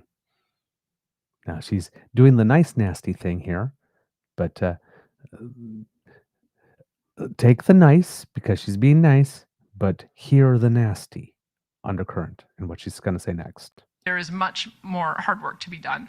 Trust must be built and earned in the partnership as we move through the next steps of this process, whether that be working with the federal government to prepare our bitumen pipeline submission for the Major Projects Office, or putting together the final elements of a carbon pricing agreement that will be implemented through the province's tier program that balances competitiveness with accountability for heavy emitters. And although I am not blind to the fact that the people of Alberta have had the rug pulled out from underneath them too many times to count over the past 10 years, I also know that a new relationship and a new beginning needs a starting point grounded in good faith. And today, I hope, is that new starting point. So I do want to thank the Prime Minister. Now again, I'm going to laugh here. Danielle Smith talking about good faith and trust needing to be built. Of course, when she's standing behind that podium, she's talking about, when she says trust needing to be built, that all the trust needing to be built has to be Ottawa building it with Alberta, and not that Alberta needs to build any trust with Canada. We all know what type of duplicitous person that she is. Trust is a two-way street. So she's not saying that it's, just Canada, but if you listen to the words, we've had the rug pulled out from us under us so many times, but not. She's talking about this trust and this good faith as a one-way street, Canada towards Alberta. but we all know it's a two-way street, and we all know that Alberta, specifically with Conservative governments, are not particularly of good faith in any way, shape, or form. So that's why I'm saying the poison under there. But she seems to be pleased, and ends it with um, seeking applause for the Prime Minister. So that's a little bit of Danielle Smith with regard to this and her reaction. There's a lot more. This goes on for close to 35 minutes, and there's a question and answer period here as well. In the question and answer period, however, near the end of it, there is something I did want to show you, because um, there's a little bit of a spiking of the football by Danielle Smith near the end. So, as I mentioned at the beginning, she didn't pull a Carolyn Leavitt, or Leavitt, or however you pronounce her last name, stating that, Carney caved or Ottawa caved. But when you get to the end of it, you get a little bit of an impression that she did say this, and that she is indeed claiming that there has been some caving. And you can hear that in the punditry as well. There's a lot of people claiming that Danielle Smith got everything that she wanted, or pretty much everything that she wanted, without any very firm commitment. I don't think that that's true, that we didn't get some firm commitments, but that we didn't get um, that we didn't get as much from the deal from Alberta as Alberta got from us, and that there is a sense, even. How would you put it? There have been some pundits. I've heard one pundit even ask, if we're looking at this deal and we see that how much Mark Carney was willing to give up to Alberta on this, can we extrapolate from that and consider that this might have been the same way that he was negotiating with President Donald Trump? It's an interesting question. At first blush, my evaluation of that would be that this is not indicative of anything that we would see in terms of his negotiating style with Donald Trump, because if he had, in fact, given Donald Trump pretty much everything that he asked for, except for one or two things, would Donald Trump have walked away from the table? Maybe Donald Trump is a 100% or nothing kind of guy. A bit like Danielle Smith is. But um, I would find that hard to believe. There's no vested interest in us giving everything to the United States in order to get a deal that he might not adhere to. There is a vested interest in us, in theory, giving to Danielle Smith everything that she wants, because I would put it, the federal government is the senior partner, not the junior partner here. And again, given that how hard it would be to meet all the, as the Prime Minister said, Prime Minister let go of some things to create necessary conditions for a pipeline to exist, but not sufficient conditions. And the gap from necessary to sufficient conditions are all in Danielle Smith's court to achieve. And if she is not able to do that, as most of us suspect she will not be able to, then there is no pipeline. There just is no pipeline at that point. All right. So that's Danielle Smith. We had the Prime Minister speaking yesterday, and as opposed to Danielle Smith, who had minutes and minutes and minutes and minutes and minutes of stuff to say, and gloating and spiking the football and all of that kind of stuff before it is that she started taking questions, you will see here with the Prime Minister that it is very much different. No spiking of the football, no big announcement. pretty go and right into the actual questions.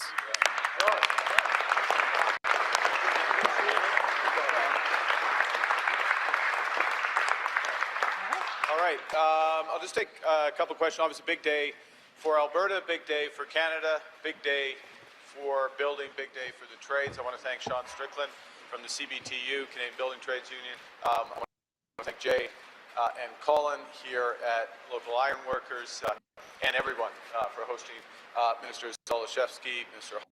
Hodgson, Hogan. Great group here, as I say, a big day and a start of much more. On va commencer. Quelques questions. We'll be ready to take questions. Yep. So basically 43 seconds of chatting and right into the questions. First question. Pas de questions? No questions? Okay, no, just kidding. Yes, please. The mic is over there. There's the mic over there. First question, première question. Anis Hadari, CBC. Prime Minister, are you willing to approve a pipeline even if British Columbia or affected First Nations don't agree? Would you compensate them instead? Well, just to be clear, this agreement today between Alberta and the Government of Canada, it's the first step. It's an example of cooperative federalism. We're agreeing in partnership and in a spirit of trust. But what has to happen, several things have to happen before a pipeline is built. And one of those is a private sector proponent. Secondly, it goes directly to your question, which is that there needs to be full partnership, including equity ownership, substantial economic benefits with First Nations in Alberta, First Nations in British Columbia, as well as agreement and substantial economic benefits for the people of British Columbia. So we look at this as the start of a process. We've created some of the necessary conditions for this to happen. But there's a lot more work to do, and very much in the spirit of partnership. Et en français, c'est... All right. So that's the first thing that the Prime Minister had to say to the question. Pretty much, generic answer here from the Prime Minister. Hold on, I'm just going to bring myself back on screen here. There you go. With regards to that, like I said, this was a very short availability. So the next, he answers a little bit in French, and then we'll go to the next question he has asked in English right here. So let me give that to you right now. Just to follow up to that, what if there aren't any private sector proponents? You mentioned them there. Well, if there's not a private sector proponent, there won't be a pipeline. I mean, and let me say another thing, if I could, just to take advantage of your question, which this agreement is about much more than just a pipeline. Pipeline's obviously an important component to this, and specifically as a priority of Pipeline to Asia. But it's also the Pathways Project, the world's largest carbon capture storage project, a project that will make Alberta energy, specifically oil and gas, competitive for the long term because it'll make it low carbon. A project that will create an entirely new industry, an industry that needs workers, like workers here. It's also about nuclear, building nuclear capacity in Alberta, building interties, transmission interties. We need a lot of iron for transmission interties with British Columbia, with Saskatchewan. So we have a much more efficient and competitive and lower cost grid. And it's about building AI data centers that are sovereign, to use the word. So that means that we control in Canada our data, our information, our intelligence, if I can put it that way. So it's a very ambitious and comprehensive partnership, and there's many things that can be done going forward. Et aussi en français. En français, c'est alors, s'il n'y a pas un acteur dans le secteur privé pour le pipeline, il n'y aura pas une pipeline, c'est évident. C'est pas une question d'argent du gouvernement fédéral, ni du gouvernement fédéral, ni du gouvernement de l'Alberta. Mais cet accord, ce protocole est plus grand qu'une pipeline. Ça inclut le stockage de carbone, le projet de Pathways, le plus grand projet de stockage de carbone du monde, une nouvelle industrie pour l'Alberta et pour le Canada. Ça inclut l'énergie nucléaire, ça inclut des connexions entre les systèmes d'électricité de la Colombie-Britannique, l'Alberta et de Saskatchewan, et puis peut-être le territoire de Nord-Ouest et du Yukon. Et puis, ça inclut des sondes. So this is the Prime Minister talking in French about how these energy projects, particularly when we're talking about interties, could indeed link the western provinces with the two northern territories, Northwest Territories and Yukon, to try to create a bit more of a stable grid where if someone needs baseload power, they can draw it from other regions rather than having to rely strictly on itself here, which is very, very important, especially if we want a full east-west clean grid somewhere along the way. And then finally, like I said, it was a very short availability. The Prime Minister is asked one final question, and we have it here for you, kits and cubs. The two answers. What is in this agreement are the components, the two things. One is an agreement that then is finalized and made more specific over the course of the next several months by the start of April.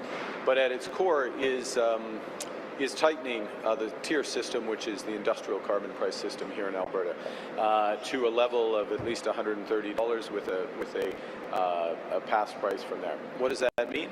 It means more than a 6 times increase in the industrial price of carbon, from its effective level, which is much lower than the headline level, the effective level, to the level that's committed in the agreement. That's the first thing. The second is methane reductions in methane, more than 75% reductions in methane by 2035, that commitment that's there. Thirdly, it creates the conditions for this big investment in the Pathways project, the largest in the world, which will have huge reductions in emissions, the equivalent of taking more than 90% of the cars and trucks off the roads here in Alberta in the first phase of that project. It also creates the conditions for nuclear power and the conditions for interties between British Columbia, which is a clean grid, with Saskatchewan, with the Northwest Territories and Yukon, all to make it more efficient, more sustainable. We are going to get to our greenhouse gas objectives, our climate objectives, by only through massive investment. And so we need agreements like this in order to drive that massive investment. That's one of the reasons why this is a good day for Alberta, a good day for Canada, and that's what the Government of Canada is committed to doing. Merci beaucoup. Thank you very much. Merci. Thank you. So there you go. A very quick session by the Prime Minister there, answering a few questions, making it very clear, as we stated in our analysis earlier, that this wasn't just about the pipeline that had to do with AI data centers and carbon capture, utilization, and storage, and of course strengthening the actual electrical grid within Western Canada. So it has more to do than just with a bitumen pipeline. There's other things thrown into this bill, into this memorandum of understanding, that makes it larger than just the one thing, and makes it such that you have to look at all of these components as a big picture. We have the province of Alberta, who is opposed to pricing, pretty much anything and making industry pay for anything, agreeing to a higher industrial carbon pricing mechanism. This is very strategically the Government of Canada taking advantage of the fact that Alberta was the first to do that in her press conference in the question and answer period. Somewhere along the way, Danielle Smith is asked about certain things, and she brings up Alberta's history in terms of being the first province to have established this type of pricing mechanism. It came into effect in 2007 as being a sign that they are indeed of good faith when it comes to this type of thing, because they are the source, they are the origin for that, which makes it very clever for the Prime Minister to go to a strategy that the government of Alberta was the one was the one a strategy that had been introduced by the government of Alberta and first brought to the attention of the country through the government of Alberta.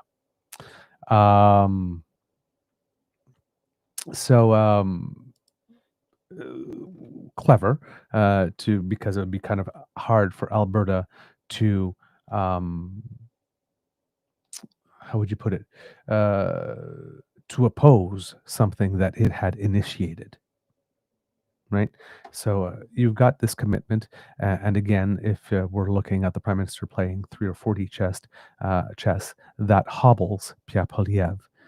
Pierre Poilievre, who had been all around the media before the memorandum was even signed, saying, this is just a useless piece of paper that means nothing. Well, you have Danielle Smith, who's extremely happy with it and doesn't think that it means nothing. So Pierre Poilievre is in this really interesting situation where he's trying to criticize Mark Carney as Danielle Smith, the person that hates liberals more than Pierre in this country, all of a sudden seems to have some affection for them.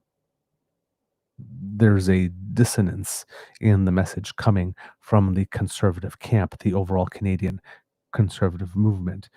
Meanwhile, you have Danielle Smith being criticized by the hardcore people on the right that she didn't demand or get enough because she has agreed to higher industrial carbon pricing and to keep that rather than scrapping it. Right? So everybody is getting some criticism here. Right? It's not just the Prime Minister. The criticism for the Prime Minister is the loudest, obviously, particularly because he had a cabinet minister resign from cabinet, and there's been no equivalent thing in Alberta. But both of them are being torn to shreds by a section of the base, and both of them are being lauded by a section of their base. So it's not a it's impossible to look at this as a who's net winning and who's net losing based on what has been said to date, because both of them have had their fair share of positive and negative. Now, I'm going to go to the last bit of that answer from Danielle Smith because I was starting to set it up and then I switched to Mark Carney and I went off on a tangent and forgot to bring it to you. But this is Danielle Smith from her press conference answering a question near the end of it, spiking the ball a little bit. Of what they earn, and then they will also put forward a portion of the cost. Mm-hmm. This also comes with complete carve-out for Alberta on the clean energy regs, removing greenwashing provisions. Do you feel like Alberta is a winner in these negotiations? Well, I can tell you I had a pretty happy caucus when we talked about it yesterday. So I would say that we put on the table what it is that we wanted to achieve. And I talked about the nine bad laws. And let me just go through them so that you know why it is we're feeling like this is a win for Alberta. First of all, one of the things I wanted was no export taxes or restrictions on Alberta oil and gas. Well, we got that. A complete redo of C-69. Well, not only are we going to get that through the Major Projects Office, but we have an agreement that intra-provincial projects are going to be approved by us. And there's going to be a rewrite of that bill. Emissions cap, gone. Carbon pricing stays provincial. We've got that. The clean electricity regulation scrap. We got that. Tanker ban carve-out. We got that. The censorship of energy, we got that. That's 7 out of 9. That's not so bad. We're gonna win them in court on the declaration of plastics as toxic. We already won round 1, so we're gonna keep on going so that we win that one too. And they have realized that their net zero cars are not going to work. They've already done a 1-year reprieve on that, and I suspect that's going to also have to be significantly modified or gone. So as you can see, these are the things I put on the table and have for years. And we finally have a partner in Ottawa that has recognized that the policies are unworkable, impractical, damaging to Canada, damaging to Alberta.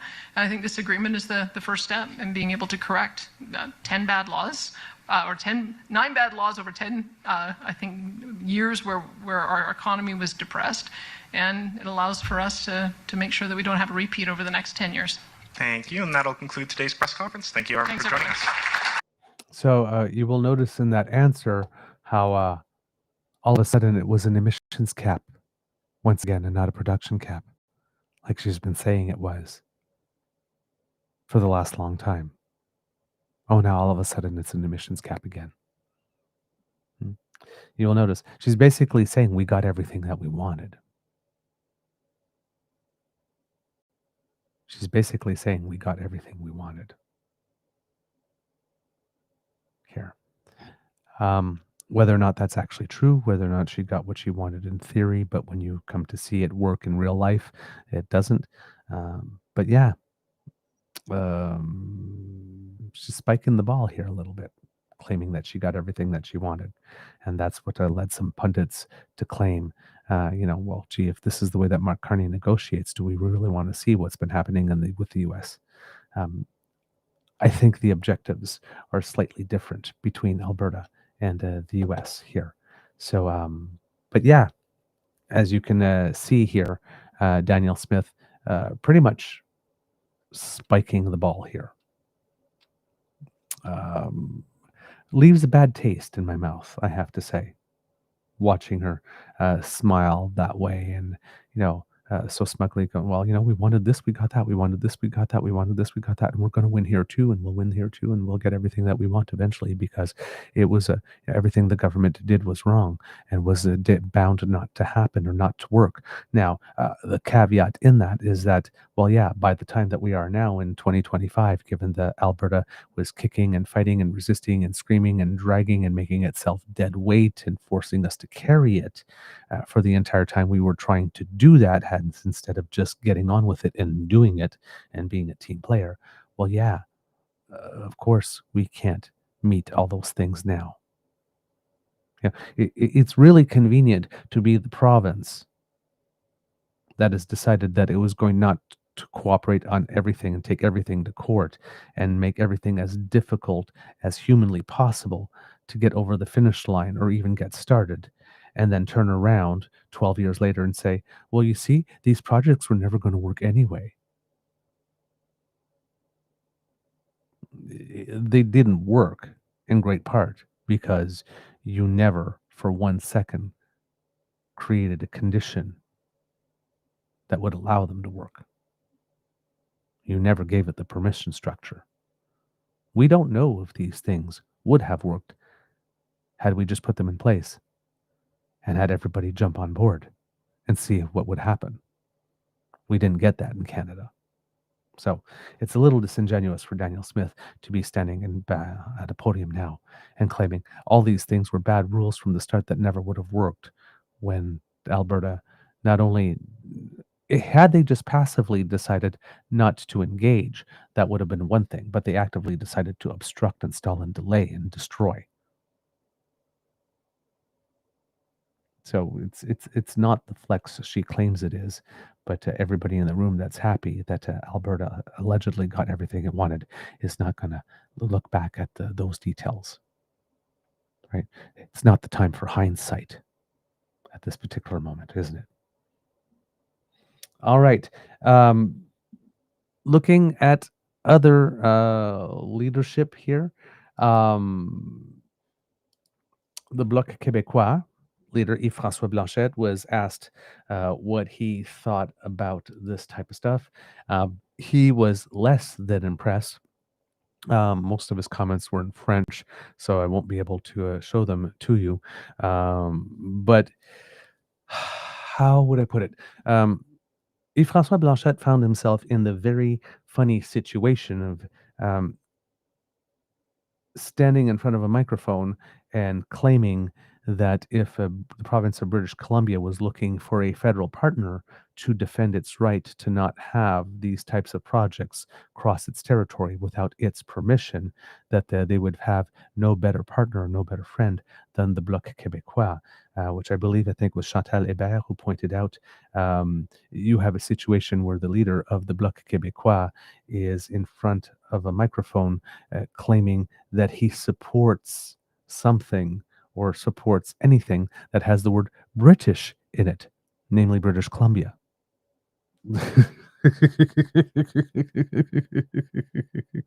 Yeah, bit of an ironic situation, but you can see the position of Quebec, because Quebec is sitting there going, well, hey, if the federal government, because it's a pipeline that crosses to a provincial boundary, has full authority to decide whether or not it's going to happen or not, and has the legal means to make sure that it can cross a province's territory without its consent, thanks to C5, then if they are doing that for this pipeline to West Coast Tidewater, what stops the federal government from then imposing an east-west pipeline going through Quebec? What stops them from reviving Energy East and making it happen and saying, it's a project of national importance, and we're invoking C5, and we don't care what you have to say, it's going across your territory. So even though Yves-François Blanchet is in the funny situation of sit there and going, hey, other parts of Canada, Quebec will defend you, even parts of Canada that have British in their title, we will defend you. We will protect you. If you need our help, we will be there in this fight for you.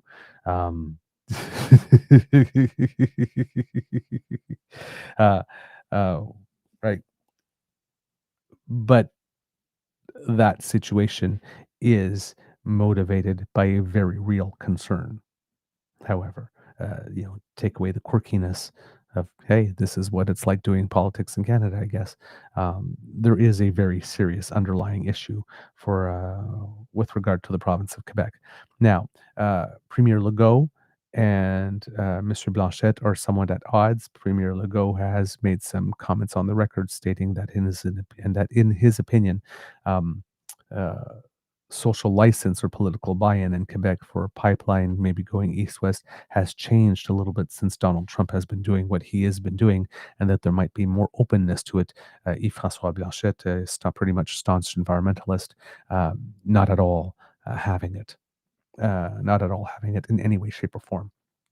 So yeah, that was basically the position of the Bloc Québécois here. Total terrible idea, terrible project. Can't believe that the federal government is going to force this through and impose this on a province against its will. It's going to impose this on First Nations against its will. Very interesting to see the Bloc Québécois standing up for First Nations as well. Not particularly their strong suit historically. And the Indigenous movement and the separatist movement in Quebec, typically not two movements that get along. Recently, the other day, the leader of the PQ, Paul Saint-Pierre Plamondon, was saying that he wants Anglo-Quebecers to believe that they could be 100% Quebecers, and I'm not seeing in what reality an Anglophone Quebecer would believe that, considering what the government of Quebec recently just did to the 3 English language universities within the province. Right? Or made it nearly impossible for Anglophone Quebecers who are new to the province to get any type of services in French after 3 or 6 months. Right? It's not the province that has shown itself the most friendly to Anglophones over the past 10 to 15 years. Let's say. So for him to be claiming, like this, I want Anglophones to believe that they could be 100% Quebecers.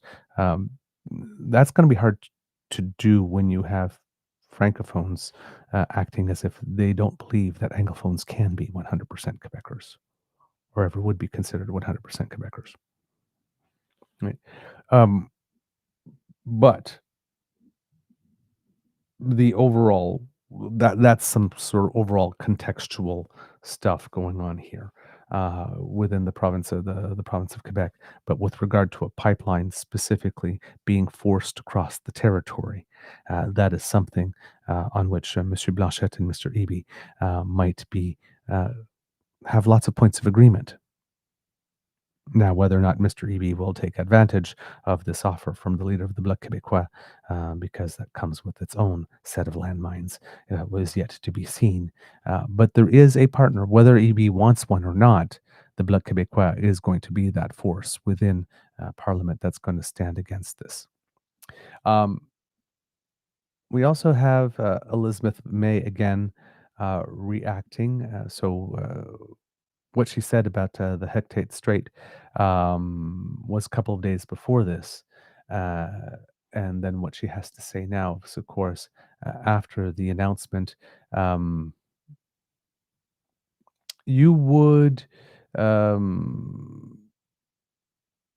be forgiven if you would assume that Miss May would not be extremely happy with this, and you would have guessed right if that's what you would think. Um, her her statement about this is I don't want to say that it's hard to follow. Um, it's hard to bring to you um, without any stops and starts because Elizabeth May um, likes to throw in a word or two of French here and there within the answer and slip back and forth. She doesn't keep things as orderly as other leaders do. So there might be some times where I'm going to have to give a little bit more simultaneous interpretation, but they're usually shorter passages here. But here we go, Elizabeth May reacting here, the agreement as it has been presented and as she has learned about it. We knew we had a lot of advance notice that there would be some kind of memorandum of understanding between the government of Alberta and Premier Danielle Smith and Prime Minister Mark Carney. But this is simply unimaginable. This is a betrayal of so many different values, so many different agreements, so many different orders of rights and existing Canadian law. It completely sets the stage for the complete abandonment of Canada's climate policy.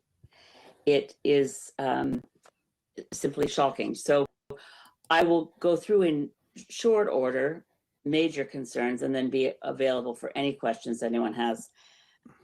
And I think, of course, you're all hearing the responses from British Columbia First Nations, coastal peoples of British Columbia, as well as Canadians from coast to coast. What this accord does is give a fast track to massive industrial projects, some of which are unlikely to work, but waste a lot of money, some of which may work, but will not help the climate crisis, and others that simply make no sense. Maintenant, c'est un protocole d'accord entre Ottawa et Alberta, c'est vraiment un grand cadeau vers l'industrie nucléaire, l'industrie d'énergie fossile. This is basically saying that this is a great present to the nuclear energy industry, to the fossil fuel industry. Vers quelques groupes des industries, mais pas pour les peuples autochtones. C'est une violation des droits dans la Constitution. So this is not a good deal for Indigenous people. In fact, it's moving away from the rights of Indigenous people as expressed in the Constitution. Canada. Puis aussi dans quelques autres accords partout au Canada.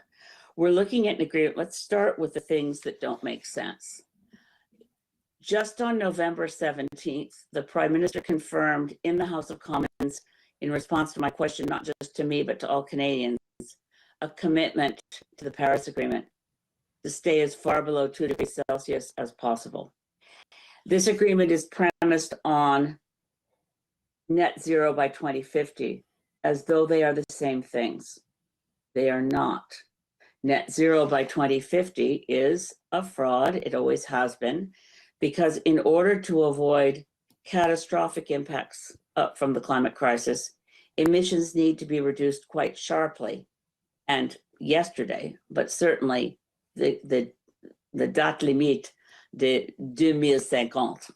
C'est pas acceptable parce que c'est dans l'avenir est très loin. It's basically saying that the 2050 date is not acceptable because it's a date that's too far in the future. Yeah, it's too far in the future. 2050 is not a date that shows up in the Paris Agreement at all. We are committed as a country to 40 to 45% reductions below 2005 levels by 2035. So everything about this agreement, the notion of net zero, la notion de zéro d'ici 2050, ce n'est pas une cible acceptée, ce n'est pas une cible dans l'accord de Paris. Basically, the 2050 target is not an accepted target. It does not feature in the Paris Agreement. So that's the first point. We need to ensure we're meeting international law, which is the Paris Agreement. But for that matter, we also have to meet domestic law because Canada has the so-called Zero Accountability Act that requires that Canada have emission reductions by 2035. The plan to achieve those under domestic law is due in February 2026.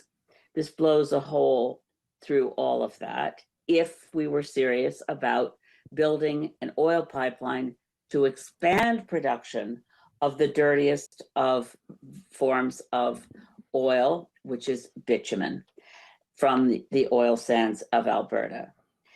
It is also absurd in that it speaks of something that can't exist. And what can't exist is a bitumen pipeline.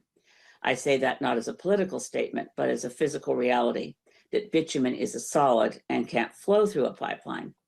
That's why the substance that moves through the Trans Mountain pipeline isn't solid bitumen, but diluted bitumen, which makes it a far more dangerous substance and makes it impossible to clean up in the marine environment. So I don't know why any written document signed by a prime minister and a premier would refer to a bitumen pipeline. But for a moment, imagine they actually want to move solid bitumen to the BC coast. That's easy. The infrastructure exists now. If you want to move bitumen as a solid, like a lump of tar, which is what it is, you put it on a train where it's completely safe. It's not like Back and Shell that blew up in Lac Mégantic. Put it on a train or a truck, ship it to a container ship. It doesn't pose a risk because bitumen can neither catch fire nor spill. It, just as a note of interest, of the diluted bitumen that now leaves Burnaby from the Trans Mountain pipeline and is shipped to China, on arrival at any port, Dilbit, whether going to China or the US or wherever, the first thing they do is take out the diluent, which is a mix of chemicals, basically fossil fuel condensate, that makes the bitumen, once stirred in, capable of flowing through a pipe. At any place of destination, they take out the diluent because it's not a product upgrade. It's only there to get the solid bitumen to flow through a pipeline. So about a third of the bitumen from Alberta that now reaches China is used to pave roads because it is essentially tar. It's not essentially crude oil until it is upgraded and then goes through a refinery to become a fossil fuel product like gasoline. Just to make these points, because I wonder how they could decide that they want to call it a bitumen pipeline. If it's a pipeline, it's a dilbit pipeline. And dilbit is inherently more dangerous in transit. And if it spills, it is literally impossible to clean up in the marine environment.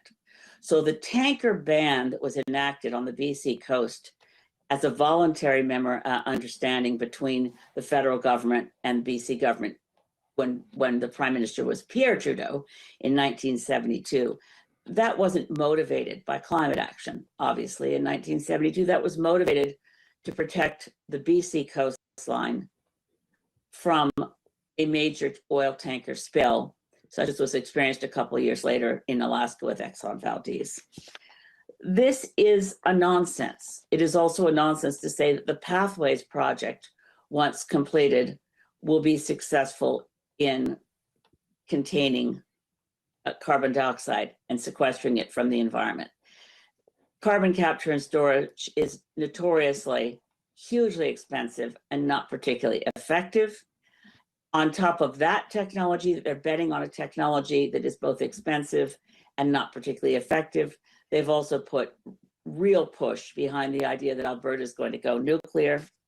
And they've also, of course, in assuming that they can go across BC with a dilbit pipeline against the wishes of the people of British Columbia and against the rights of title holders, First Nations, whose rights are entrenched in Section 35 of our Constitution, as well as in Canada's acceding to the United Nations Declaration of the Rights of Indigenous Peoples. At every level, this is an abomination, and I'm afraid that Prime Minister Mark Carney and Premier Danielle Smith will find that no matter Danielle Smith saying in the press conference today that this memorandum of understanding does not give a veto to the province of British Columbia or any province or anyone else. If Premier of Alberta, Danielle Smith, thinks that First Nations in this country don't have constitutionally enshrined protected rights and that there aren't enough bulldozers in this world to stop the determination of British Columbia coastal First Nations to say, no damn way are you crossing British Columbia again with a dilbit pipeline to create more tanker traffic, to threaten our marine environment and billions of dollars worth of industry on our coastline, our fishery, our tourism. But beside putting dollar signs on it, our rights and the rights of our children and grandchildren to have an existence in a planet that's habitable without a vast increase, not only in fossil fuel production, but fossil fuel burning and a threat to the future of human civilization. So I read this memorandum of understanding expecting to see concern, expecting to think they're going to offer the possibility of a pipeline if they can find a private sector proponent. But there's far more in here that is stated as the federal government will ensure Alberta can do the following things. And we have to make it very, very clear. Green Party will make it clear. The British Columbia Green Party has already made it clear, as have the First Nations. I saw the statement of Hereditary Chief of the Haida Nation, Gujau. If the BC government and the federal government of Canada think that this is a doable thing, they are wrong, misinformed, and it's a nonsense to imagine that untested, expensive technologies like carbon capture and storage are going to make it possible to build a pipeline loaded with diluted bitumen. As I said, no objections from me, load it on a train, ship it to the Port of Vancouver, stick bitumen in container ships, and send it wherever you want. But don't you dare think you're going to put a pipeline loaded with diluted bitumen across the BC coast and increase the number of tankers on our coastlines. I call on all British Columbia MPs, particularly coastal MPs, particularly Liberals who never ran on this. Stand up now and protect British Columbia, protect First Nations rights, show some solidarity, show some backbone. Je suis disponible pour les questions en anglais ou en français. So there you go. Elizabeth May stating her full position there. And of course, we learned some data there, some important facts about dilbit versus bitumen, and bitumen being a solid product. If we wanted to sell bitumen, we could just put it on a train and then load it on a boat. We wouldn't have to make it into some type of a liquid format in order to get it through the pipeline. That's something I didn't know, actually. So I learned that from Elizabeth May during this press availability. But you can see that she's not very pleased with it. I'd be very surprised if Mark Carney maintains her yes vote on the rest of the budget votes having to take place before everything is implemented and underway. But yeah, clearly Elizabeth May is less than impressed with what has been going on. I have more for you, kits and cubs, but I think I will save it till Monday's show, um, because there is some moments from the press conference from Danielle Smith to show you where she got some questions from Rebel Media. And you can tell by the tone of the questions that they want to just run and rage about this. Danielle Smith, in her answers, has not been giving them the permission structure to do that. I don't know if Rebel's going to go ahead and do it anyway.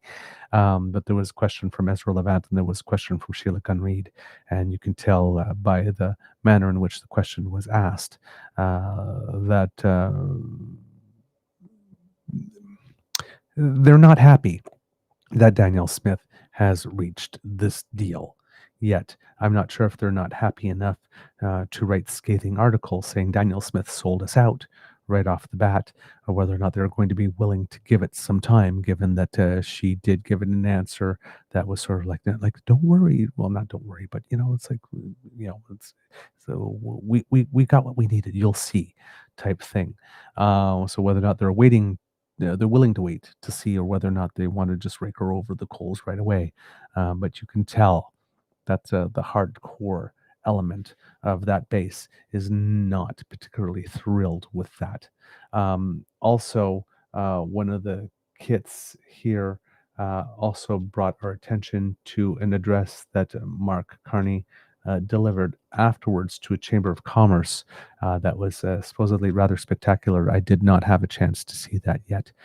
Time is a little limited on show days because I have to be at the theater at a certain time before the show, an hour and a half before the show starts. And that takes away the rest of my pretty much research day because I'm at the theater from the 6 p.m. until close to 11 p.m. and that's normally time that I take putting into the show, and that's not available to me at the moment. So I did not see the Chamber of Commerce thing. I will try to get a look at it at some point over the weekend and maybe come back to it on Monday, along with some of those statements, the two questions from Rebel, and because I'm sure there's going to be a lot of fallout from this over the course of the weekend.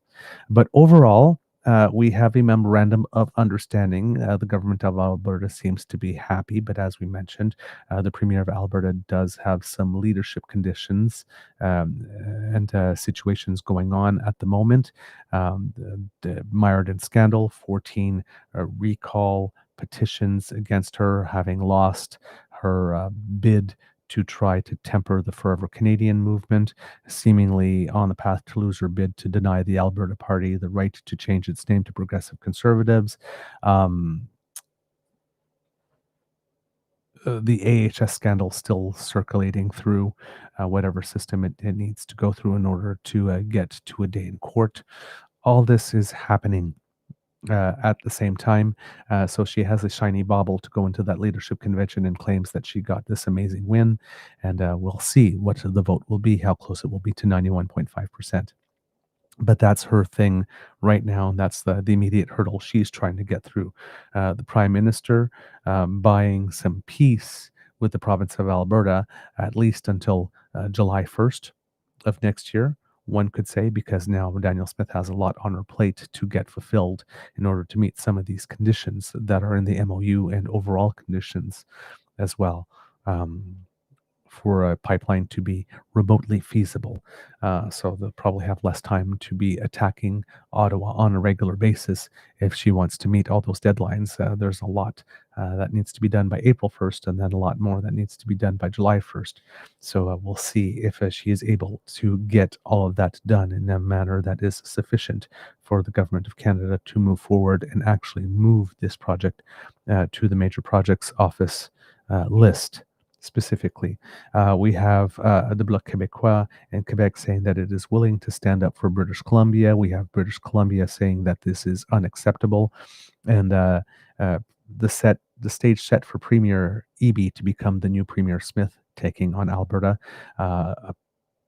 file and an issue that probably does not disadvantage him as someone who might be thinking of going to an election early in order to take advantage of the um, the disorder and the disarray within the BC Conservative Party.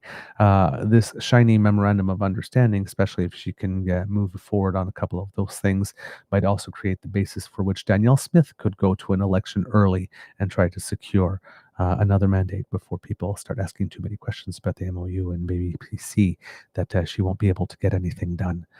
This might be an opportunity for her as well. So the provincial premier is certainly getting a lot of what they need out of it. The leader of the Bloc Québécois, as we mentioned, willing to stand up for British Columbia because it is concerned about a project that is unwanted being forced on territory, legitimate concerns. So they will be paying close attention to British Columbia and sticking their nose in this issue a lot. Pierre Poilievre with the situation of not really knowing what to say publicly and where to stand because all his go-to responses that, well, it comes from Mark Carney, so it must be awful, it must be terrible. It comes from a Liberal, so it must be terrible. We can't support this, is not really working, or is at least creating some type of dissonance with the messages that Danielle Smith is putting out there. So there's not a nice, clean message for him to run with that doesn't cause a journalist to turn around and say, yeah, but other people in your movement like it, so why don't you? What are you seeing that nobody else sees? And so he's a little bit isolated and left out on a ledge by himself. This might be by design by Mark Carney. And Mark Carney, with losing a cabinet minister, but not a member of caucus, definitely creating some tensions with the BC caucus of his overall caucus. Probably even the Quebec caucus of his overall caucus, but a lot of people willing to wait and see how this plays out. But also an opportunity for him to collect more votes or solidify some bona fides on the right hand of the political spectrum, maybe drawing more traditional progressive conservative voters to him, maybe some even harder core conservative voters who are not ridiculously far right, but maybe seeing the value in what it is that Prime Minister Carney is wanting to do. We have the federal NDP for whom there's an opportunity to step in, given that a huge flank of the left has been vacated by Mark Carney on environmental issues, if it can get itself together and have a leader that will speak to them in a manner that is convincing. And we have an opportunity for Elizabeth May as well. I believe she said it. I'm not sure if she said it in English, but she may have said it in French in her intervention in that most recent video, stating to Stephen Guilbeault that, we are very good friends, and I very much respect you. So you do have a home in the Green Party should you wish to cross the floor. So Elizabeth May, with the best opportunity she's had in a while to double her caucus to 2. I'm sure there will be some conversations going on behind the scenes for that. It would be not so great for Mark Carney if Stephen Guilbeault left caucus completely or did cross the floor, because even though Stephen Guilbeault is laughed at in Alberta, he is very well respected in the province of Quebec. He was the lieutenant for a reason, and a lot of people there like him. So good that he's remained in caucus, but we don't know what type of effect that will have within the vote base in Quebec for the Prime Minister. So the Prime Minister putting a lot at risk here in terms of political capital. But I'm guessing, I guess the question at the end of this is this a real thing for Danielle Smith, or did the Prime Minister simply through an MOU, through a document, through a more formal process, just basically hand Danielle Smith all the rope that she needs? And then he's waiting to see what she does with it. Time will tell. I see elements of everything in this particular strategy, and I guess it's just going to depend on how well people play the cards that they now hold. The Prime Minister took the entire deck, shuffled it all over again, and then dealt out some new cards. So there's the opportunity, but there's how skilled each political movement or political player is at seizing that opportunity without overplaying the hand. And that's what we're going to be seeing over the next few months in terms of the fallout. Everybody here stands to win something big. Everyone here stands to lose something big. And that's all the players, even the more minor players in this. So, again, who said that Canadian politics is boring? Stay tuned, Kits and Cubs, because there's going to be a lot to come out of this. All right, Kits and Cubs, that's the end of this episode of the Daily Beaver Morning Show. We hope that you love listening to us because we love making this for you. Remember, sharing is caring and word of mouth is priceless. And when you share our content, especially with a little word of your own, stating why it resonated with you, that is advertising we cannot buy. And we are very grateful for when you do that. So please keep doing that. Please do it more. And we thank you for your help. Now, Kits and Cubs, if you would like us to help you, we can do that. All you need to do is travel on down to the True North Eager Beaver pod page, made available to you by the Ray Girl. If you scan that QR code, it will bring you there. Or if you go to podpage.com/the True North Eager Beaver with a hyphen between each one of those words, when you go there and click on subscribe, our podcast version then comes to your favorite podcast feed whenever you need it. So if some days you are too busy to watch the show live, you can pop us in your ears because we are lightweight and portable and take on your day. So you get to do both at the same time. It's a win-win situation. Now, Kits and Cubs, if you would like to help us, you can do that in two ways. Number one is by traveling on down to the True North Eager Beaver Media Incorporated YouTube page. That QR code that just appeared will bring you right there, and you can smash with our buttons. If you're watching live, remember, if you smash now, you don't have to remember to do it before you leave. So go on and get freaky. We don't judge. In fact, we encourage you to let your freak flag fly when it comes to our buttons. Like, share, subscribe. Hey, take it slow. Click just one. Or go all in. Click all three. Either way, we approve. And so do Kits, Cassie, and Elaine. So thank you for helping us with the algorithm. Now, Kits and Cubs, if you would like to help us in another way, we do incur some financial costs to bring the show to you, and we would appreciate your help if you liked our content this week, our interview with Bill Kelly, talking about what's going on with the pipeline MOU and all this other stuff that we have brought to you this week. If you like our content, you get something out of it, it resonates with you, and you would like to encourage us to do more because you think that this is something that should continue and expand, we would definitely appreciate an expression of encouragement, an enthusiastic expression of encouragement through a contribution to the Eager Beaver Lodge's Emergency Hydration Fund, also known as our tip jar. And you can get there by scanning the QR code that just appeared in the corner, which will bring you to our coffee page. That's coffee, ko-fi.com/eagerbeaver, all in one word. And when you drop a couple of toonies or loonies in there, well, it does wonders to keep your favorite beaver moist. Because a moist beaver is a happy beaver. And that's what the Emergency Hydration Fund does here at the Beaver Lodge. Make sure that your beaver remains very hydrated. So if you don't want me to show up on Monday looking parched or very, very, very thirsty, then we need your contributions now. So please help us. Fight the scourge that is dry beaver. We thank you for your support, Kits and Cubs. It means the world to us. It really does. And if you are doing the Buy Canadian thing, truenortheagerbeaver@gmail.com is our email address. If you can just send us a direct transfer there, then your transaction is 100% Canadian. Nobody in the oligarchy in the US gets a cut of your donation. And in fact, we get 100% of it. We get the cut that goes to them. It comes directly to us, which means your donation goes further and we can do more with it. So thank you so very much. And remember, there are memberships and Super Chat on our YouTube channel if you happen to be watching and would like to contribute through that means.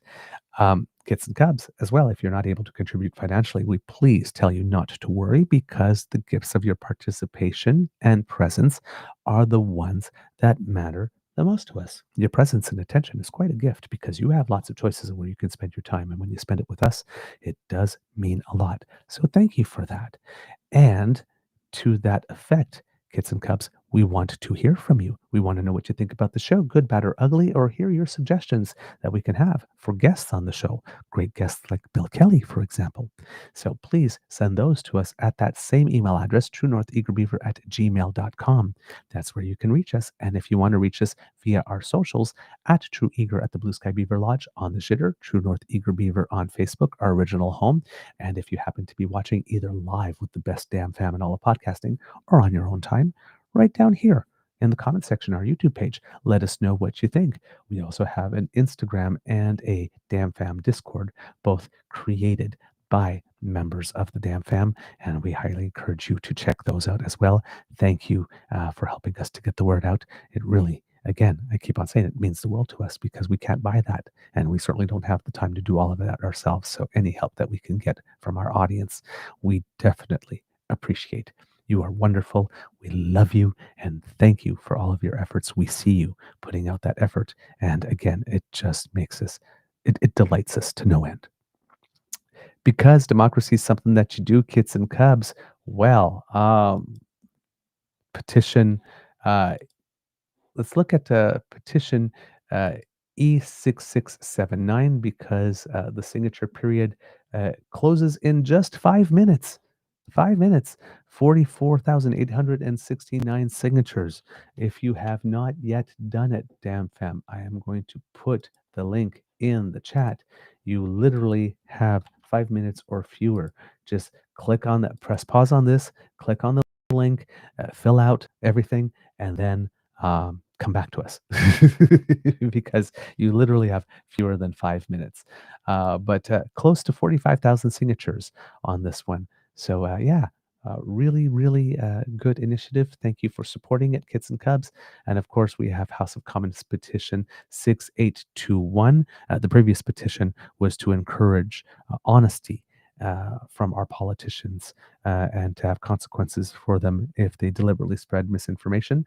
This petition, E6821, is to encourage the House to table a bill that would make it such that media in Canada should be owned by Canadians for Canadians and to deliver news in the best interest of Canadians. The signature is now at 7,038 signatures and closes on February 18th. So we do have some time to go to build this one up. But here you go, kids and cubs. I've put the link in the chat. Please, please, please go and add your signature there. And remember, if you are in Canada, you do not need to be a voting age and you do not need to be a permanent resident or a citizen to sign a petition.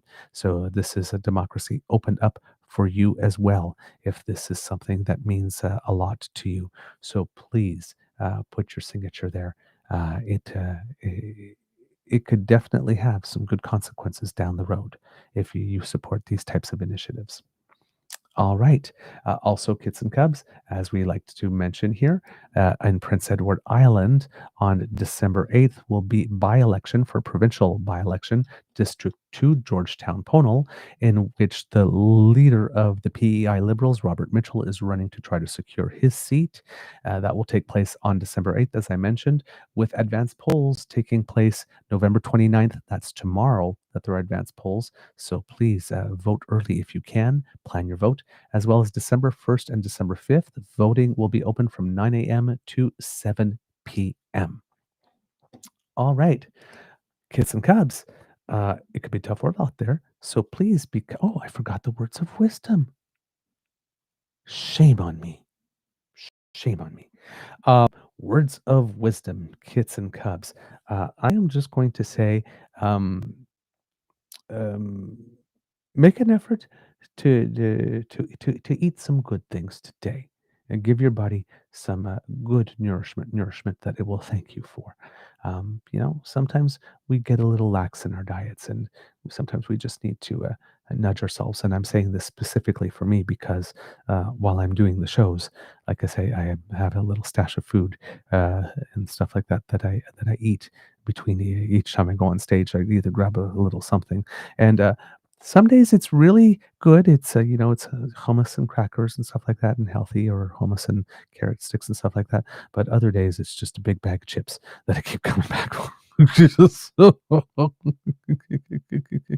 um, show your body some love by putting some good fuel into it today, if you can. I really appreciate that's the best I got for you. It could be a tough world out there, kids and cubs, so please be kind to and gentle with yourself. And today, kids and cubs, may I ask you, please, to say, because it's the audience participation time, Mr. Beaver, please cue the cock on the count of three. 1, 2, 3. Let me hear you. Oh, yes, kids and cubs. That was so lovely. I just have to serve when you ask so nicely. You are listening to a True North Eager Beaver Media Incorporated podcast. The True North Eager Beaver podcasts are proudly brought to you by our founding sponsors, the Misfit Mysteries from Corvid Moon Publishing, your source for science fiction, fantasy, and cozy mysteries featuring a broad diversity of characters. CanadianTarot.com, their uniquely Canadian online eclectic tarot community, and The Peppermaster, hot pepper sauces made from farm-fresh ingredients to thrill your taste buds and expand your mind. We are grateful to the Crier Media Network for its support, Pete Jarvis for our artwork, and Paul Joseph Something for our opening and closing sequence music.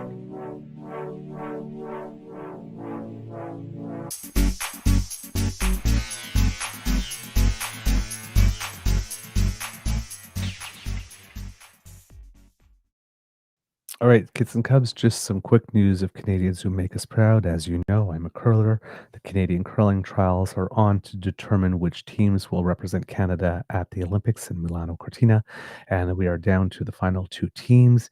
Yesterday, Matt Dunstone in the do-or-die semifinal defeated Mike McEwen, and he earns the right to take on Brad Jacobs in a best-of-3 series. So they will be playing 3 matches. If you win 2 of 3, you get to represent Team Canada. And on the women's side, local favorite Christina Black defeated Carrie Anerson in a surprise defeat and a revenge match, grudge match, because in the initial round robin on the first day, Team Anderson defeated Christina Black 12-5. Well, Christina Black definitely is playing like a woman on a mission here. Making exceptionally good shots.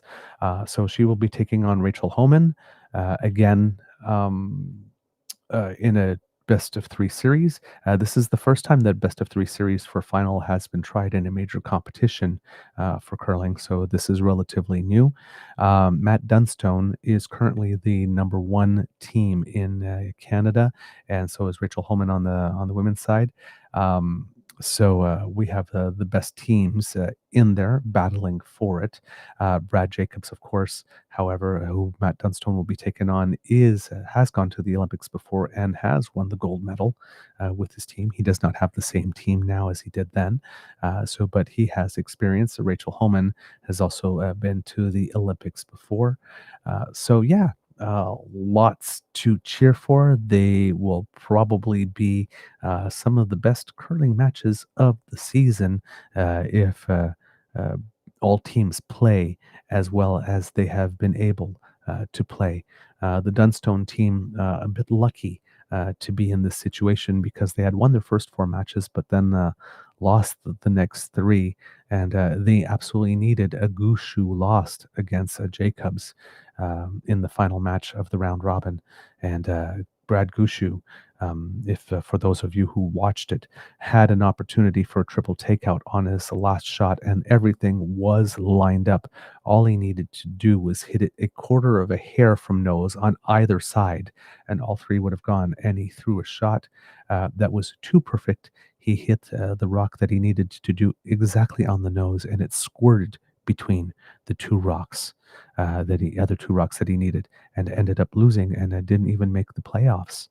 A very surprising twist, but sometimes that happens. Sometimes you throw the shot just too well, and you make a shot that you never, ever, ever, ever would have made if you actually tried to make it. If he turned around and said, yeah, I just want to pick mine out between the other two, he probably wouldn't have made it. He probably would have rubbed on something else somewhere along the way. But he didn't want to do it, and he made the shot too well and eliminated himself. It was a very dramatic moment. But that's who we have. So Homan versus Black, and no Anderson in the final, and Dunstone versus Jacobs, no Gushu in the final. So some surprising results, but definitely some good curling in store. So please, if you have the time to watch it, do. I believe that the first first match of the women's final takes place today at noon, and the men's final will take place at 6 p.m. tonight. That's all I got for you, kits and cubs. Amour et bisous, hugs and kisses, and we will see you on Monday, if not earlier. I think Mr. Grizzly is going to do his usual Friday night pop-in, and if he does, I will try to see if I can join in and wave hello for a couple of minutes while I'm getting into makeup, because I love my damn fam time. And with that, I am gone. Stay wonderful, stay beautiful, stay beaverific, and I will see you again on Monday. Au revoir et à bientôt.